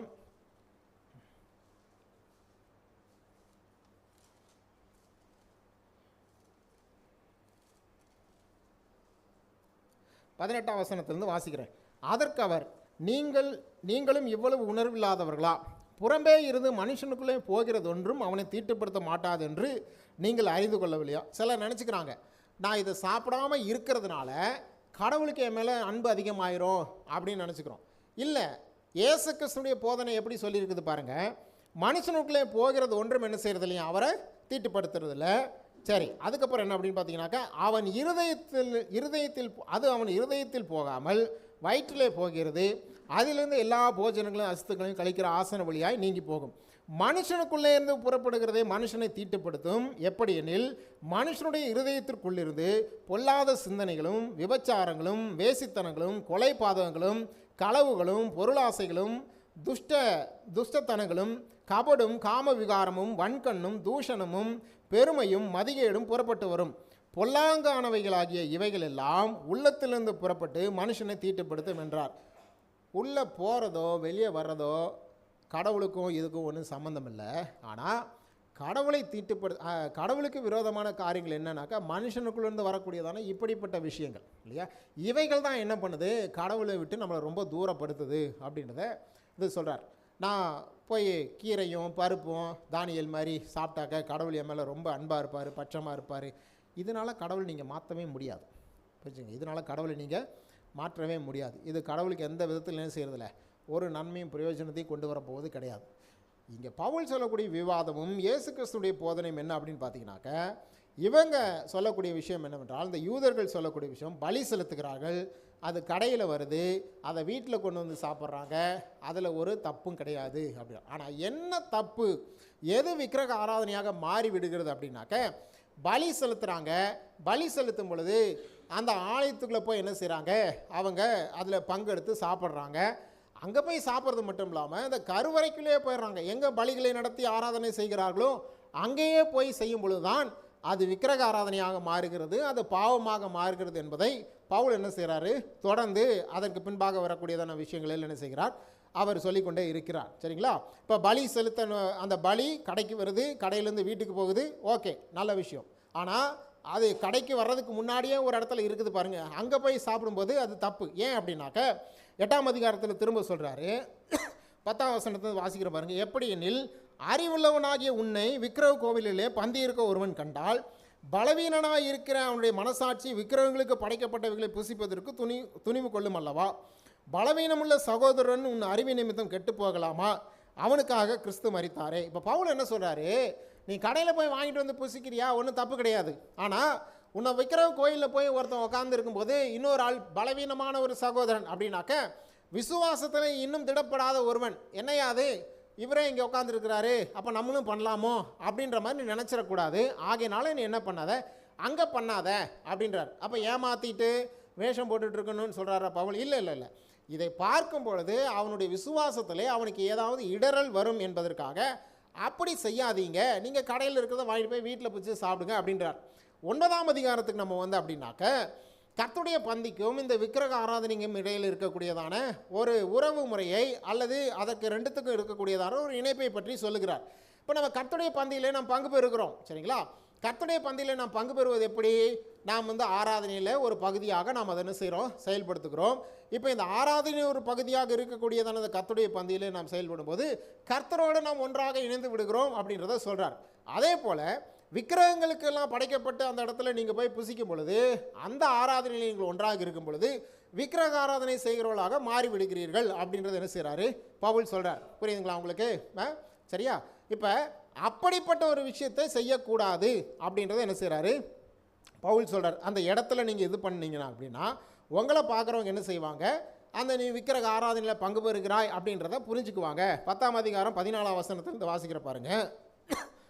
ஆகையால் எனக்கு பிரியமானவர்களே, விக்கிரக ஆராதனைக்கு விலகி ஓடுங்கள். என்ன சொல்கிறாருனாக்க, இப்போ நீ கடையில் வாங்கி பூசிக்கிறதுக்கு பதிலாக என்ன பண்ணிடுற, எங்கே பலி செலுத்துகிறாங்களோ அங்கே போகிற, அப்புறம் இன்னும் கொஞ்சம் நாள் கழித்து என்ன பண்ணிடுற, எந்த இடத்துல போய் இந்த ஆராதனையெல்லாம் செஞ்சுட்டு இருக்கிறாங்களோ அங்கேயே போயிடுற, அது விக்கிரக ஆராதனையாக மாறி விடுகிறது அப்படின்றத சொல்கிறார். இந்த கடையில் வாங்கிட்டு வந்து பூசிக்கக்கூடிய விஷயத்தை பற்றி என்ன செய்யலை அவர் சொல்லவில்லை. புரியுதா உங்களுக்கு? சரி, இதெல்லாம் பார்த்துட்டு திரும்ப கடைசியில் வருவோம். ஓகேங்களா? சரி, இதெல்லாம் சொல்லிட்டு தான் பவுல் என்ன சொல்கிறாருனாக்க, கிறிஸ்துவை நான் பின்பற்றுகிறது போல நீங்களும் பின்பற்றுங்கள். என்ன பார்த்து இல்லை, நான் எதெல்லாம் செஞ்சு கிறிஸ்துவை பின்பற்றுகிறேனோ அதையே நீங்களும் செய்து கிறிஸ்துவை என்ன செய்யுங்கள், பின்பற்றுங்கள் அப்படின்னு சொல்கிறார். என்னெல்லாம் பவுல் சொல்கிறாரு தன்னை பற்றி அப்படின்னு பார்த்தாக்க 8ஆம் அதிகாரம் 13ஆம் வசனத்தில் வாசிக்கிறேன். ஆதலால் போஜனம் என் சகோதரனுக்கு இடரல் உண்டாக்கினால் நான் என் சகோதரனுக்கு இடரல் உண்டாக்காதபடிக்கு என்றென்றைக்கு மாம்சம் புசியாதிருப்பேன். இப்போ பவுல் சொல்கிறார் என்னது, விக்கிரக ஆராதனை செய்ய, விக்கிரக கோயிலில் இந்த மாதிரியான விஷயங்கள் எல்லாம் பண்ணும் பொழுது என்னையும் ஒருத்தங்க பார்க்குறான் அப்படின்னாக்க, ஓ இவரும் பாரு இதில் தான் பங்கு பெறுவார் போல இருக்குது அப்படின்னு ஒருத்தன் நினச்சிட்டான் அப்படின்னாக்க, அது எவ்வளோ பெரிய விஷயமா இருந்தாலும் அதை நான் இனிமேல் செய்ய மாட்டேன். ஏனென்றால் என் மூலமாக இன்னொரு நபர் கெட்டு போவதற்கு நான் காரணமாக இருக்கக்கூடாது. என்னுடைய சகோதரனுக்கு, யாரை பற்றி சொல்கிறாருனாக்க, புறஜாதி கிறிஸ்தவர்களை பற்றி சொல்லுகிறார், கிரேக்க கிறிஸ்தவர்களை பற்றி சொல்லுகிறார். இந்த கிரேக்க கிறிஸ்தவர்களுக்கு யூதர்களுடைய கலாச்சாரமோ யூதர்களுடைய முறைமையோ இதெல்லாம் தெரியாது. ஆனால் இதை பார்க்குற அவர்கள் என்ன பார்த்து, ஓ இதெல்லாம் நம்ம செய்யலாம் போல இருக்குது அப்படின்னு நினச்சிட்டாக்க, நான் அதை செய்யாமல் இருப்பேன், என் சகோதரனுக்கு இடரல் உண்டாக்காதபடிக்கு என்றென்றைக்கு மாம்சம் புசியாது இருப்பேன் அப்படின்றத சொல்கிறார். சரிங்களா? அப்போ எப்படி அவர் கிறிஸ்துவை பின்பற்றுகிறாரா, இன்னொரு நபர் கெட்டு போவார் என்று என்னை பார்த்து கெட்டு போவதற்கு ஏதாவது ஒரு காரியம் இருக்கும் என்றால் அவருடைய அழிவுக்கு நான் காரணமாக இருக்காதபடிக்கு அதை நான் விட்டு விடுகிறேன். இப்படி தான் கிறிஸ்துவை பின்பற்றணும். இன்றைக்கி நிறைய பேர் என்ன பண்ணுறாங்க, நீலாம் கிறிஸ்தவனா அப்படின்னு கேட்குற அளவுக்கு என்ன செய்கிறோம், நடந்துக்கிறோம் இல்லையா? எதுக்குடா நீலாம் சர்ச்சுக்கு போகிற அப்படிம்பாங்க சிலர்லாம். எதுக்கு நீலாம் சர்ச்சுக்கு போகிற, இதுக்கு தான் நீ பைபிள் தூக்கிட்டு போறியா, உங்களை திட்டுறது எல்லாமே எங்களையும் சேர்த்து திட்டுவான், இதை தான் உங்கள் பாஸ்டர் சொல்லித்தராரா அப்படிம்பாங்க இல்லையா? இது நிமித்தம் ஒருவன் கெட்டு போவேன் என்றால் பவுல் சொல்கிறாரு, மாம்சத்தை புசியாது இருப்பேன். ஏன்னா அவன் நினச்சிக்கிறான் இவன் பலியிட்டு தான் சாப்பிட்றான் அப்படின்னு நினச்சிக்கிறான். இவர் ஒழுக்கமாக போய் கடையில் போய் வாங்கிட்டு வந்து சாப்பிட்டா கூட பலி செலுத்தினதை சாப்பிட்றான் அப்படின்னு நினச்சிக்கிறாரு. நீ அப்படி நினச்சி நீ கெட்டு போகாமல் இருக்கிறதுக்கு கடையில் கூட போய் நான் வாங்கிட்டு வந்து சாப்பிட மாட்டேன்றா அப்படின்றத பவுல் சொல்கிறார். எதற்கு? இன்னொருவருடைய பிரயோஜனத்திற்காக என்னைத்தானே வருத்தி கொண்டு நான் கிறிஸ்துவை பின்பற்றுகிறேன். இது கிறிஸ்தவர்கள் செய்ய வேண்டிய ஒரு விஷயம். நம்மக்கிட்ட இருக்க ஒரு பெரிய கெட்ட பழக்கம் என்னன்னாக்க, எதெல்லாம் நமக்கு ஈஸியாக வருமோ அதெல்லாம் போதனையாக மாற்றிட்டோம், எதெல்லாம் கஷ்டமோ அதெல்லாம் எதெல்லாம் போதனையோ அதெல்லாம் கஷ்டமாக இருக்குது அதெல்லாம் நம்ம என்ன செய்கிறதில்ல, சொல்லிக் கொடுக்கறதில்ல இல்லையா? மன்னிக்கணும் அப்படின்றது கடவுளுடைய போதனை, மன்னிப்பு அப்படின்றது கடவுள் கற்றுக் கொடுத்துருக்கிற போதனை. இதை நம்ம பின்பற்றணும், நம்ம பின்பற்ற மாட்டோம், ஏன்னா அதுக்கு ரொம்ப கஷ்டமாக இருக்குது இல்லையா? அது எப்படி, அவன் சொன்னது எனக்கு இன்னும் ஞாபகம் இருக்குது இல்லையா, மறக்கவே மாட்டேன், செத்தாலும் மறக்க மாட்டேன், இதெல்லாம் நம்ம டயலாக் இல்லையா? இது போதனை. கடவுள் இதை செய்யக்கூடாதுன்னு, உன் சகோதரன் செய்யக்கூடாது என்று சொல்லியிருக்கிறார். உன் சகோதரன் உனக்கு விரோதமாக பாவம் செய்தால் அவனை போய் என்ன செய்யணும், மன்னிக்கணும். எவ்வளோ தடவை மன்னிக்கிறது, ஒருத்தர் கேள்வி கேட்குறாரு, சொல்கிறார் 7-70 தடவை மன்னி அப்படின்னா உடனே நம்ம கணக்கு போட்டுறக்கூடாது, 490 டைம்ஸ் மன்னிக்க சொல்லி. இல்லை அப்படி கிடையாது. என்ன அப்படின்னாக்கா, என்லெஸ் டைம்ஸ் நீ எவ்வளோ தடவை மன்னிக்கிறியோ மன்னிச்சிக்கிட்டே இரு, அவன் பண்ணிக்கிட்டே இருப்பான், நீ மன்னிச்சிக்கிட்டே இருக்கணும். இதுதான் கடவுளுடைய போதனை. ஆனால் நம்ம என்ன பண்ணிட்டோம், அந்த போதனையெல்லாம் நமக்கு ரொம்ப கஷ்டமாக இருக்குது இல்லையா? அதனால் என்ன பண்ணிட்டோம், எது ஈஸியாக இருக்கோ அதையெல்லாம் போதனைக்குள்ளே கொண்டு வந்துட்டோம் இல்லையா? எது, உபவாசம் பண்ணு, அது ரொம்ப ஈஸி இல்லையா?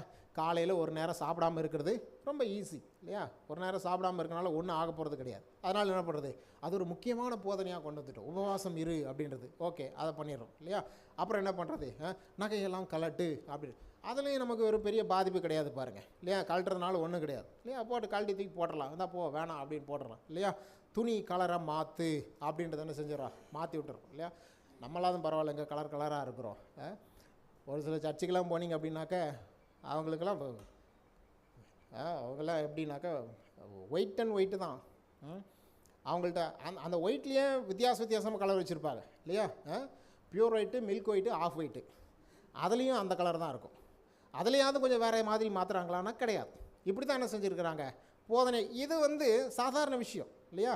இப்போ எனக்கு இந்த சட்டை பிடிக்கல அப்படின்னாக்கா கழட்டி தூக்கி போட்டு இன்னொரு கலர் சட்டையை எடுத்து மாற்றிக்க போகிறேன், அது ரொம்ப ஈஸி. ஆனால் இன்னொரு சகோதரனையோ சகோதரியோ எனக்கு விரோதமாக பாவம் செய்தவர்களோ அநியாயம் செய்தவர்களோ மன்னிக்கிறது அப்படின்றது ரொம்ப கஷ்டம். அதை நம்ம பண்ண மாட்டேன்றோம். ஏன், அது கஷ்டமாக இருக்குது, அது நம்மளை பாதிக்குது. இது நம்ம பாதிக்கிறது இல்லை. அதனால் இதெல்லாம் செஞ்சிட்டோம், இதெல்லாம் போதனைகளுக்குள்ளே என்ன செஞ்சிட்டோம், கொண்டு வந்து இது பண்ணிட்டோம். ஓகேங்களா? சரி, அடுத்து பவுல் எப்படி கிறிஸ்துவை பின்பற்றுகிறேன்றதை சொல்கிறார் பாருங்க. 9ஆம் அதிகாரம் 19ஆம் வசனத்தை வாசிக்கிறேன்.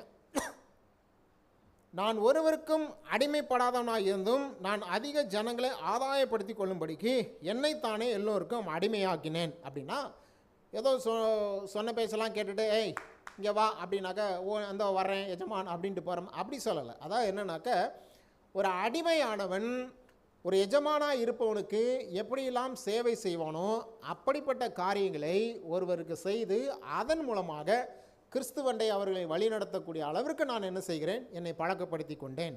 அப்படி தான், அதுதான் அது இல்லைங்களா. இது ரொம்ப கஷ்டம். இது எப்படி, இதுவும் நமக்கு கஷ்டம்தான். ஏன், இதெல்லாம் நம்ம கண்டிப்பாக பண்ணவே முடியாது. வாய்க்கிலேயே பேசுவோம், நம்ம அன்பாக இருக்க வேண்டும், தாழ்மையாக இருக்க வேண்டும், இதெல்லாம் பேசுவோம். நம்ம அதெல்லாம் என்ன செய்ய மாட்டோம், ப்ராக்டிஸ் பண்ணுறது கிடையாது. ப்ராக்டிக்கலாக வரும் பொழுது இதெல்லாம் நம்ம ரொம்ப அதிகமாக என்ன செய்கிறதில்ல, பின்பற்றுவது கிடையாது இல்லையா. அடிமையாக இருக்கிறேன் அப்படின்னு நம்ம சொல்ல முடியுமா? நான் மைக்கில் சொல்ல முடியும், நடந்துக்க முடியுமானாக்கா கொஞ்சம் கஷ்டமாக தான் இருக்கும் இல்லையா. ஆனால் கடவுளுடைய போதனை என்ன செய்கிறது, அதைத்தான் நமக்கு கற்றுக் கொடுக்குறது. பவுல் தன்னை அடிமையை போல மாற்றிக்கொண்டு எப்படியாவது சிலரை கிறிஸ்துவுக்குள்ளே நடத்த வேண்டும் என்பதற்காக என்ன செய்கிறார், அப்படிலாம் பண்ணுறாராம். 20வது வசனத்தில் வாசிக்கிற பாருங்க, யூதரை ஆதாயப்படுத்தி கொள்ளும்படிக்கு யூதருக்கு யூதனை போலவும் நியாயப்பிரமாணத்துக்கு கீழ்ப்பட்டவர்களை ஆதாயப்படுத்தி கொள்ளும்படிக்கு நியாயப்பிரமாணத்துக்கு கீழ்ப்பட்டவனை போலவும் ஆனேன். நியாயப்பிரமில்லாதவர்களை ஆதாயப்படுத்தி கொள்ளும்படிக்கு அவர்களுக்கு நியாயப்பிரமாணம் இல்லாதவனை போலவும் ஆனேன். அப்படி இருந்தும் நான் தேவனுக்கு முன்பாக நியாயப்பிரமாணம் இல்லாதவனாக இராமல் கிறிஸ்துவின் பிரமாணத்துக்குள்ளவனாக இருக்கிறேன். அப்போ பவுல் என்ன சொல்கிறாரு, யார் யாருக்கிட்ட எப்படி நடந்துக்கணுமோ அப்படி நடந்து ஏமாத்துறாரா? இல்லை இல்லை, அவர்களுக்கு என்ன புரிகிறதோ அந்த புரிதலுக்கு ஏற்றபடி தன்னுடைய வாழ்க்கையை மாற்றி கிறிஸ்துவுக்குள்ளாக அவர்களை நடத்துவதற்கு இதெல்லாம் செஞ்சுருக்கிறார். ஓகேங்களா. அப்போ பவுல் இடத்துக்கு ஏற்ற மாதிரி, நேரத்துக்கு ஏற்ற மாதிரி, ஆளுக்கு ஏற்ற மாதிரி தன்னை மாற்றிக்கொண்டாரா? இல்லை இல்லை, சுயநலத்திற்காக அவர் எதையும் செய்யவில்லை. பிறருடைய நலத்திற்காக, கிறிஸ்துவுக்கு எப்படியாவது இவர்களை ஆதாயப்படுத்த வேண்டும் என்பதற்காக அவர்களுடைய வழியிலே சென்று என்ன செய்கிறார், அவர் என்ன செய்கிறாரு, தன்னை மாற்றிக்கொண்டு கிறிஸ்துவுக்குள்ளே அவர்கள் என்ன செய்கிறாரு, வழி நடத்துகிறார். இப்படிலாம் செஞ்சு நான் கிறிஸ்துவை பின்பற்றுகிறேன். ஓகேங்களா. இப்படிலாம் செஞ்சு நான் கிறிஸ்துவை உடனே நம்ம நினச்சக்கூடாது, பவுலை போல் நான் கிறிஸ்துவை பின்பற்றுகிறேன். பவுல் என்ன பண்ணார், அவர் ஊர் ஊராக போய் சொன்னார், சுவிசேஷம் சொன்னார், ஓகே. அப்புறம் என்ன பண்ணார், பிரயாணம் பண்ணினார், ஓகே. அப்புறம் என்ன பண்ணார், அது பண்ணார், அடிபட்டார், துன்பப்பட்டார், ஓகே, இதெல்லாம் பண்ணார்.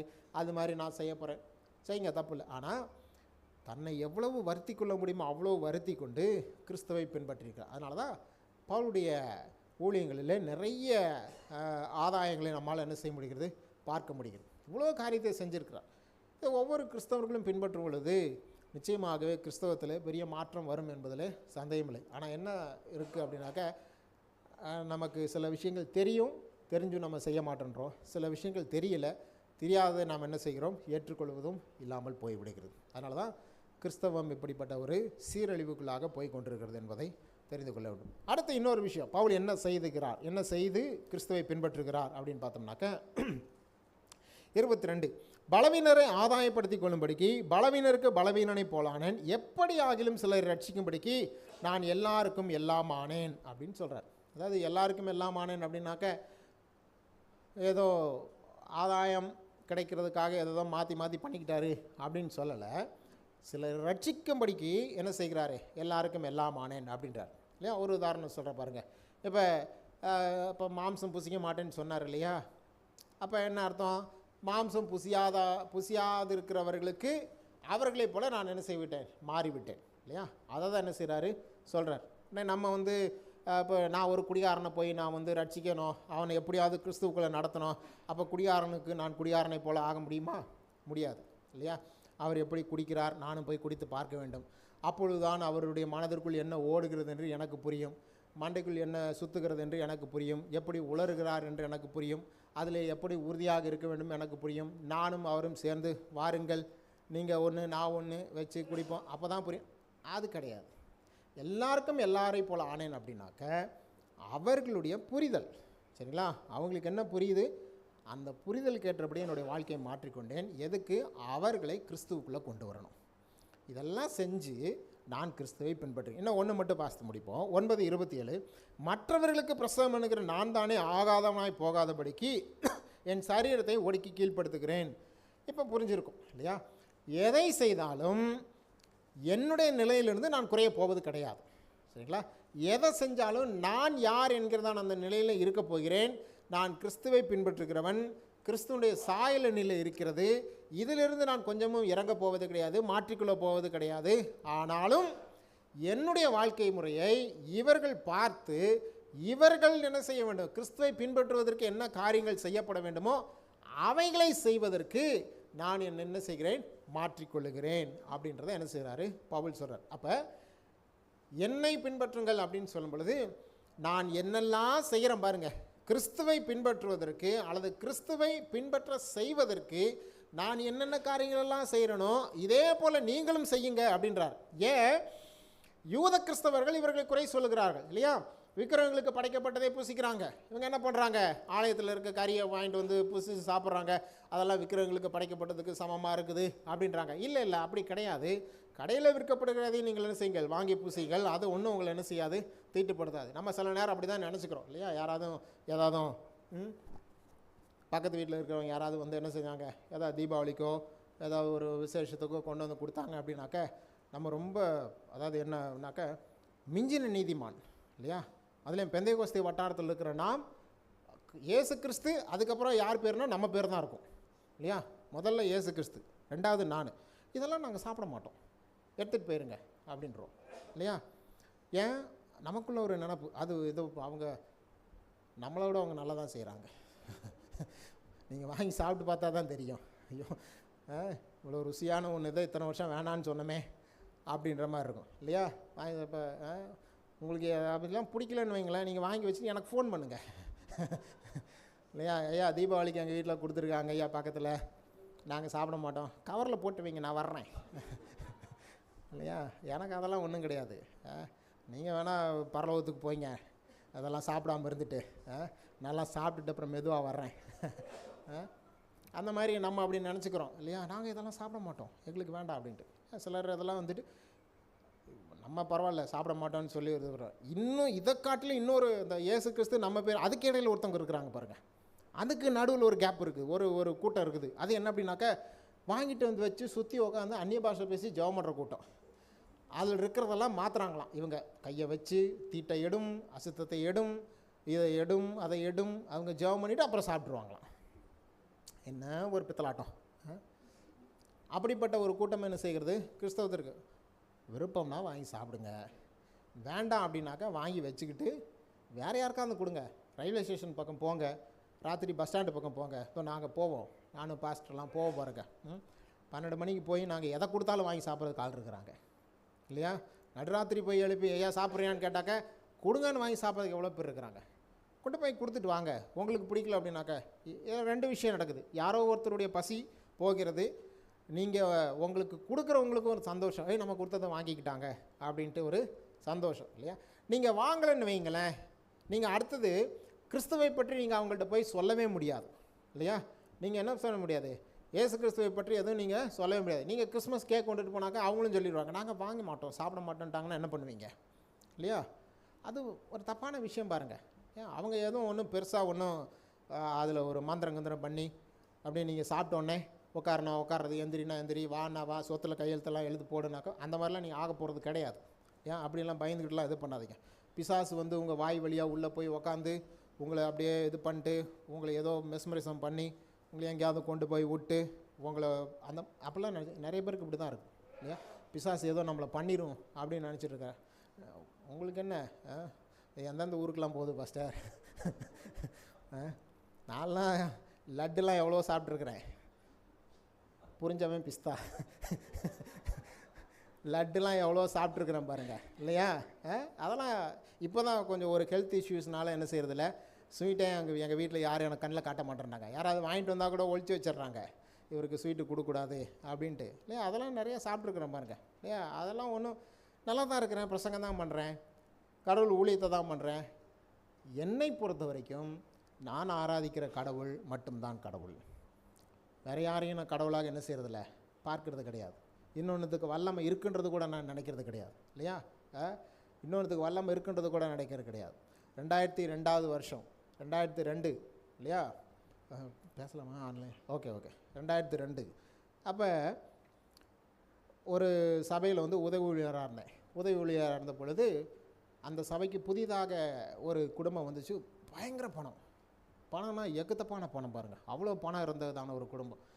அவங்க நாங்கள் கடவுளை ஏற்றுக்கொள்கிறோம், இயேசு கிறிஸ்துவை ஏற்றுக்கொள்கிறோம், எங்கள் வீட்டில் வந்து விக்கிரகங்கள் படங்கள் இதெல்லாம் நிறைய இருக்குது, ஆனால் அதெல்லாம் பார்த்தா எங்களுக்கு பயமாக இருக்குது அப்படின்னு சொல்லிட்டு அவங்க பாஸ்டர்கிட்ட வந்து சொன்னாங்க. ஒரு ராத்திரி வந்தாங்க, ஒரு 7-8 மணி இருக்குன்னு நினைக்கிறேன் இல்லையா. வந்து சொன்னோடனே பாஸ்டர் என்னையும் இன்னொரு உதவி ஊழியர் இருந்தார், அவரையும் சொல்லி போங்கயா இப்போ 2 பேர் அவங்க என்ன சொல்கிறாங்களோ செஞ்சுட்டு வாங்கினாங்க. நாங்கள் பைபிளாக எடுத்துக்கிட்டு போகிறோம், ஏதோ ஜபத்துக்கு கூப்பிட்றாங்க போல இருக்குன்ட்டு போனாக்க ஒரு ரூமை திறந்து விட்டு இதோ இதுதான் அப்படின்னாங்க. என்னது இது அப்படின்னாக்க இதெல்லாம் தூக்கிட்டு போய் வெளியே போடணும் அப்படின்னாங்க. ஓஹோ அப்படியா அப்படின்னு சொல்லிட்டு சரி எப்படி தூக்கிட்டு போகிறதுன்னு தெரில. அந்த வீட்டுக்காரவங்கள்ட்டே சொன்னாங்க பழைய வேஸ்ட்டு எதாக இருந்தால் கொடுங்க அப்படின்னாக்க கொண்டாந்து கொடுத்தாங்க பாருங்க. எல்லாத்தையும் மூட்டை கட்டுறோம், காட்டி மொத்தத்தையும் அவங்க அன்னைக்கு சொன்ன வேல்யூ பார்த்தீங்கன்னாக்கா அது கிட்டத்தட்ட 50,000க்கு மேலேயாம். அதனுடைய வேல்யூ 50,000க்கு மேலே இருக்கும் இதோடைய வேல்யூ. நாங்கள் அவ்வளோ காசு கொடுத்து வாங்கினோம் இதெல்லாம் அப்படின்னாங்க. எல்லாத்தையும் ஒரு மூட்டையை கட்டி அம்பாசிடர் காரு, அவர் பாஸ்டருடைய கார் இருந்துச்சு, டிக்கியில் வச்சுக்கிட்டு போகிறோம். டிரைவரு வாயா போகலாம் அப்படின்னாக்கா எங்கேயா போகிறது அப்படின்னாக்கா எனக்கு அப்போ சென்னை ரொம்ப புதுசு. அந்த இன்னொரு ஒருத்தர் வந்து அந்த சென்னையிலே பிறந்து வளர்ந்தவர், அவர் சொன்னார் வா நான் கூப்பிட்டு போகிறேன் இடத்துக்குன்ட்டு கூப்பிட்டு போனார் பாருங்க. கூப்பிட்டு போனால் அங்கே குளத்தூர் பக்கத்தில் ஒரு பிரிட்ஜு மேலே கீழே ட்ராக்கு, ரயில்வே ட்ராக் இங்கே தான் இருந்தோன்னே அங்கே எல்லாத்தையும் மேலேருந்து தூக்கி போடுறோம். டப்பு டுப்புன்னு உடையுது ஒன்று ஒன்றா. ராத்திரி 10 மணிக்கு மேலே ஆயிடுச்சு. இப்போ அப்போ அங்கே ஆள் நடமாட்டம்லாம் ரொம்ப கிடையாது பாருங்க. எல்லாத்தையும் தூக்கி போடுறோம், டுப்புன்னு தூக்கி போட்டு உடைக்கிறோம். எங்கள் டிரைவர் வந்து அவர் ரட்சிக்கப்படாத ஆள், அவர் சினிமா டான்ஸர் சரிங்களா, பாஸ்போர்ட் டிரைவர். என்னையா போட்டுட்ருக்கிறீங்க அப்படின்னு கேட்டாக்கா இதுதான் சொன்னேன், காரை நான் ஓட்ட மாட்டேன்ட்டார். ஐயோ இதெல்லாம் பண்ணிட்டீங்க, ராத்திரி வேறையா இருக்குது, எங்கே போய் சேர்றது, நான் ஓட்ட மாட்டேன் கார், எனக்கு பயமாக இருக்குது அப்படின்ட்டாரு. ஓ ஏன் அந்த மாதிரி பண்ணுற உக்காரியா. அப்புறம் நான் ஓட்டிக்கிட்டு வந்தேன் கார். அப்போ எனக்கு காரும் சரியாக ஓட்ட தெரியாது இல்லையா. அவர் ஓட்டியிருந்தா கூட ஏதோ அடிபட்டு அதோட கை கால் உடச்சி வந்திருப்பேன். நான் இருந்தாக்க அவ்வளோதான், வருத்தம் பசி தாகம் இனி இல்லைன்னு பாடிட்டு போயிருக்க வேண்டியதான். அப்படியும் புத்தகம் என்ன செஞ்சுட்டேன், அப்படியே மெதுவாக ஓட்டி. எதுக்கு சொல்கிறேன் அப்படின்னாக்க விக்கிரகம் என்பது ஒன்றும் கிடையாது சரிங்களா. நல்லா புரிஞ்சுக்கங்க, இவைகள் ஒன்றும் கிடையாது. இயேசு கிறிஸ்துவை நாம் எவ்வளோ விசுவாசிக்கிறோம், அதை காட்டிலும் ஒரு வல்லமை எங்கும் இல்லை என்பதை ஆணித்தரமாக உறுதியாக நம்ப வேண்டும் சரிங்களா. அதான் முக்கியம். பவுல் சொல்லக்கூடிய விஷயமும் அதே தான். விக்கிரகம்ன்றதே ஒன்றும் கிடையாது. நீ எதுக்கு அது ஒரு பெரிய பொருட்டாக நினச்சிக்கிட்டு இது பண்ணிகிட்ருக்கிற, அதெல்லாம் ஒன்றும் கிடையாது. இவைகள் ஒன்றும் இல்லை. இதை புசிக்கிறதுனாலே புசியாமல் இருக்கிறதுனாலே ஒன்றும் தப்பு இல்லை சரியா. ஆனால் என்னை பார்த்து ஒருத்தன் கெட்டு போயிடுவானாக்கா நான் அதை செய்ய மாட்டேன். ஆனால் எப்படி நம்ம கிறிஸ்துவை பின்பற்ற வேண்டும் என்றால் இவைகளை செய்து கிறிஸ்துவை பின்பற்ற வேண்டும். என்னை வருத்தி கொண்டாலும் இன்னொருவருக்கு பிரயோஜனம் உண்டாகும்படியான வாழ்க்கை வாழ வேண்டும். இப்படி வாழ்ந்து நான் கிறிஸ்துவை பின்பற்ற வேண்டும் என்பதை பவுல் இங்கே என்ன செய்கிறார், கற்றுக் கொடுக்கிறார். அதுதான் முக்கியம். என்னுடைய வாழ்க்கையை பார்த்து மற்றவங்க என்ன செய்யணும், கடவுளுடைய அன்புக்குள்ளே வர வேண்டும். இதை தான் கிறிஸ்தவம் கற்றுக் கொடுக்கிறது. இயேசு கிறிஸ்துடைய நாட்களில் மட்டும் இது கிடையாது. எப்பொழுது கடவுள் இஸ்ரவேல் என்கிறத ஒரு பெரும் கூட்டத்தை அவர் ஏற்படுத்தினாரோ அப்பொழுதே இந்த விஷயத்தெல்லாம் கற்றுக் கொடுத்தார். நீங்கள் என்ன பண்ணணும், இந்த பிரமாணங்கள் எல்லாம் பின்பற்ற வேண்டும். நீ உட்காரும் போதும் நடக்கும் போதும் எந்திரிக்கும் போதும் படுக்கும் போதும் எல்லா நேரங்களிலும் என்ன செய்யணும், நீ பின்பற்ற வேண்டும். உன்னுடைய பிள்ளைகளுக்கு கற்றுக் கொடுக்க வேண்டும். இதனால் என்ன நன்மை நடக்கப் போகிறது, இதெல்லாம் நீங்கள் பின்பற்றி நடக்கும் பொழுது கடவுள் எங்களுடைய வாழ்க்கையை எப்படி ஆசீர்வதித்திருக்கிறார், எப்படி மாற்றியிருக்கிறார் என்று உங்களை சுற்றிலும் இருக்கிறதான ஜனங்கள் பார்க்கும் பொழுது அவர்கள் என்ன சொல்லணும், இந்த கடவுள் உங்களுக்கு இப்படிலாம் செஞ்சுருக்காரா, அப்போ நாங்களும் இந்த கடவுளை பின்பற்றுக்கிறோம் அப்படின்றத என்ன செய்யணும், அந்த ஒரு புரிதல் அவர்களுக்கு வரணும். அதுக்கு தான் கடவுள் ஆரம்பத்திலேயே சொன்னார், உனக்குள் பூமியில் உள்ள சகல வம்சங்களும் ஆசீர்வதிக்கப்படும். எப்படி ஆசீர்வதிக்கப்படும், நாம் பிரமாணத்தின்படி வாழ்ந்து கடவுள் யார் என்பதை சொல்லும் பொழுது இந்த அறிவு எல்லோருக்குள்ளும் போகிறது, இந்த கடவுளை பற்றியதான அந்த புரிதல் எல்லோருக்கும் போகிறது. அப்பொழுது என்ன செய்யப்படும், அவர்களும் இந்த பிரமாணங்களை பின்பற்றும்படியாகவும் இந்த கடவுளினுடைய வழியிலே நடக்க வேண்டும் என்றதான ஒரு எண்ணம் அவர்களுக்கு வரும். அப்பொழுது உங்களுக்கு கிடைக்கக்கூடிய நன்மை ஆசீர்வாதங்கள் அவர்களுக்கு கிடைக்கும். அப்படி தான் பூமியில் வம்சங்கள்லாம் ஆசீர்வதிக்கப்படும். நம்ம நினச்சிக்கிட்டு இருக்கிறோம் கடவுள் ஒரு 10 கோடி 20 கோடி நம்ம கையில் கொடுத்துருவாரு, அப்புறம் யாருக்கெல்லாம் சொல்கிறாரோ அவங்களுக்கெல்லாம் கொடுப்போம், அப்போ தான் ஆசை இல்லை. அது கிடையாது. நான் பின்பற்றுகிறேன், நான் இதை கடைப்பிடிக்கிறேன், என்னை பார்த்து இதை தெரியாதவர்கள் பின்பற்றுகிறார்கள், பூமியில் வம்சங்கள் ஆசீர்வதிக்கப்படுகிறது. இதைத்தான் முழு வேதாகமத்திலையும் கடவுளுடைய கோட்பாடாக இருக்கிறது. இதைத்தான் பவுலும் சொல்லுகிறார். நான் எப்படி கிறிஸ்துவை பின்பற்றுகிறேன், இதெல்லாம் செய்யலை, இதெல்லாம் செய்யாமல் இருந்து நான் கிறிஸ்துவை பின்பற்றுகிறேன் சரிங்களா. என்னுடைய வாழ்க்கையில் வருத்தம் ஏற்பட்டாலும் பரவாயில்லை, என்னை பார்த்து இன்னொருவன் கெட்டு போகாமல் இருக்கக்கூடியதான ஒரு உத்தமமான வாழ்க்கையை வாழ்ந்து நான் கிறிஸ்துவை பின்பற்றுகிறேன். இப்படிப்பட்ட பின்பற்றுதலை நாமும் செய்ய வேண்டும். பவுல் சொல்லும் பொழுது, நான் கிறிஸ்துவை பின்பற்றுகிற போதில் நீங்களும் பின்பற்றுங்கள். நான் என்னெல்லாம் செஞ்சு கிறிஸ்துவை பின்பற்றுகிறேனோ அதே போல் அவைகளையெல்லாம் நீங்கள் செய்து கிறிஸ்துவை பின்பற்றுங்கள். ஆங்கில வேதாகமத்தில் இப்படி போட்டு imitate me as I imitate Christ இல்லையா? நான் கிறிஸ்துவை போல செயல்பட்டு கொண்டிருக்கிறேன், ஆகையெல்லாம் நீங்களும் கிறிஸ்துவை போல செயல்படுங்கள் என்றதான ஒரு விஷயத்தை பவுல் கற்றுக் கொடுக்கிறார் இல்லை? அதனால் போதனைகள் வேறு, நடைமுறைகள் வேறு, பழக்க வழக்கங்கள் வேறு, கலாச்சாரம் வேறு, எல்லாத்தையும் ஒன்றா கொண்டு வந்து நம்ம மிக்ஸ் பண்ணணும் அப்படின்னாக்க கிறிஸ்துவின் போதனையை நாம் விட்டு விடுவோம். வேதாகம் நமக்கு கற்றுக் கொடுக்குற போதனை ரொம்ப உன்னதமான ஒரு போதனை. இதுபோல் உலகத்தில் எந்த ஒரு மார்க்கத்திலும் இப்படிப்பட்ட போதனைகள் யாருக்கும் கொடுக்கப்படவில்லை. நமக்கு கொடுக்கப்பட்டிருக்கிறது. இதை சரியாய் புரிந்து கொண்டு இதன்படி வாழும் பொழுது நிச்சயமாகவே கடவுளுடைய ராஜ்யத்தை நாம் கட்டுறவர்களாக இருப்போம். அப்படிப்பட்ட அந்த விஷயத்தில் ஒரு பங்குதாரர்களாக நாம் இருக்க கிறிஸ்துவை நாம் பின்பற்ற வேண்டியது அவசியம். எப்படி பின்பற்றணும்? கடவுள் நமக்கு போதித்திருக்கிற போதனையின் அடிப்படையில் அதன்படி வாழ்ந்து நாம் கிறிஸ்துவை பின்பற்ற வேண்டும். அது ரொம்ப முக்கியமானது. அதை நாம் செய்வோம். கடவுள் நம்மை ஆசீர்வதிப்பாராக. ஆமேன். கண்களை மூடுவோம், நாம் ஜெபம் பண்ணுவோம். Praise the Lord. Thank you Jesus. கர்த்தாவே, நாங்கள் ஸ்தோத்திரிக்கிறோம். உடைய கரங்களை எங்களுக்கு கொடுக்குறோம் சுவாமி. கர்த்தருடைய நாமம் மகிமை பெறட்டும். ரத்தத்தில் மறைக்கிறோம். தேவ கிருபை சூழ்ந்துக்களை செபிக்கிறோம். ஆசீர்வதிங்க இயேசு நாமத்தில் பிதாவே. ஆமேன். எல்லாருக்கும் கொஞ்சம் மனம் தெளிவாக இருக்குது இல்லை? நம்முடைய யோசிக்கிற சிந்திக்கிறது வேதத்தை சார்ந்ததாக இருக்குமே தவிர்த்து நம்ம கலாச்சாரத்தை சார்ந்ததோ இதான் நம்ம காலகாலமாக பெற்றோர்கள் நம்மளுடைய சந்தேக சொல்லி கொடுத்துட்டாங்க. இதை செய்யாதீங்க, அதை செய்யாதீங்க. ஆனால் வேதம் சொல்கிறதை நாம் என்ன பண்ணுறதில்லை, செய்வதில்லை. அப்படிப்பட்ட சபைகளில் இப்படிப்பட்ட போதனைகளின் அடிப்படையில் தேவனுடைய வார்த்தை கேட்கும்போது மாத்திரம்தான் அந்த உங்களிடத்துல அந்த சத்தியம் உங்களை விடுதலையாக்குகிறது. நம்ம இதை எதுவும் கற்றுக் கொடுக்காம கர்த்தருடைய ஆசீர்வதிப்பார், மென்மேலும் உயர்த்துவார்ன்றதுக்கு கூட்டம் போகுது. ஆனால் போதனைகளை கற்றுக் கொடுக்குற இடத்துல என்ன ஆகுது? ஜனங்களுக்குள்ளாக ஒரு தெளிவு இல்லாததுனால தேவனை அறிகிற அறிவில் குறைப்படுகிறார்கள். அருமையான வார்த்தை நாம் இன்றைக்கு கற்றுக்கொண்டது. பிதாவாகிய ஒரே தேவனை நமக்கு உண்டு. ஸோ அதுலேயே நமக்கு எல்லாமே அதில் அடக்கும். இது அருமையான ஒரு போதனை. ஒரே தேவன், அதில் நம்ம ரொம்ப தெளிவாக இருக்கிறோம். அவராலே சகலமும் உண்டாகிருக்கிறது. அதில் எந்த மாற்று கருத்துமே கிடையாது.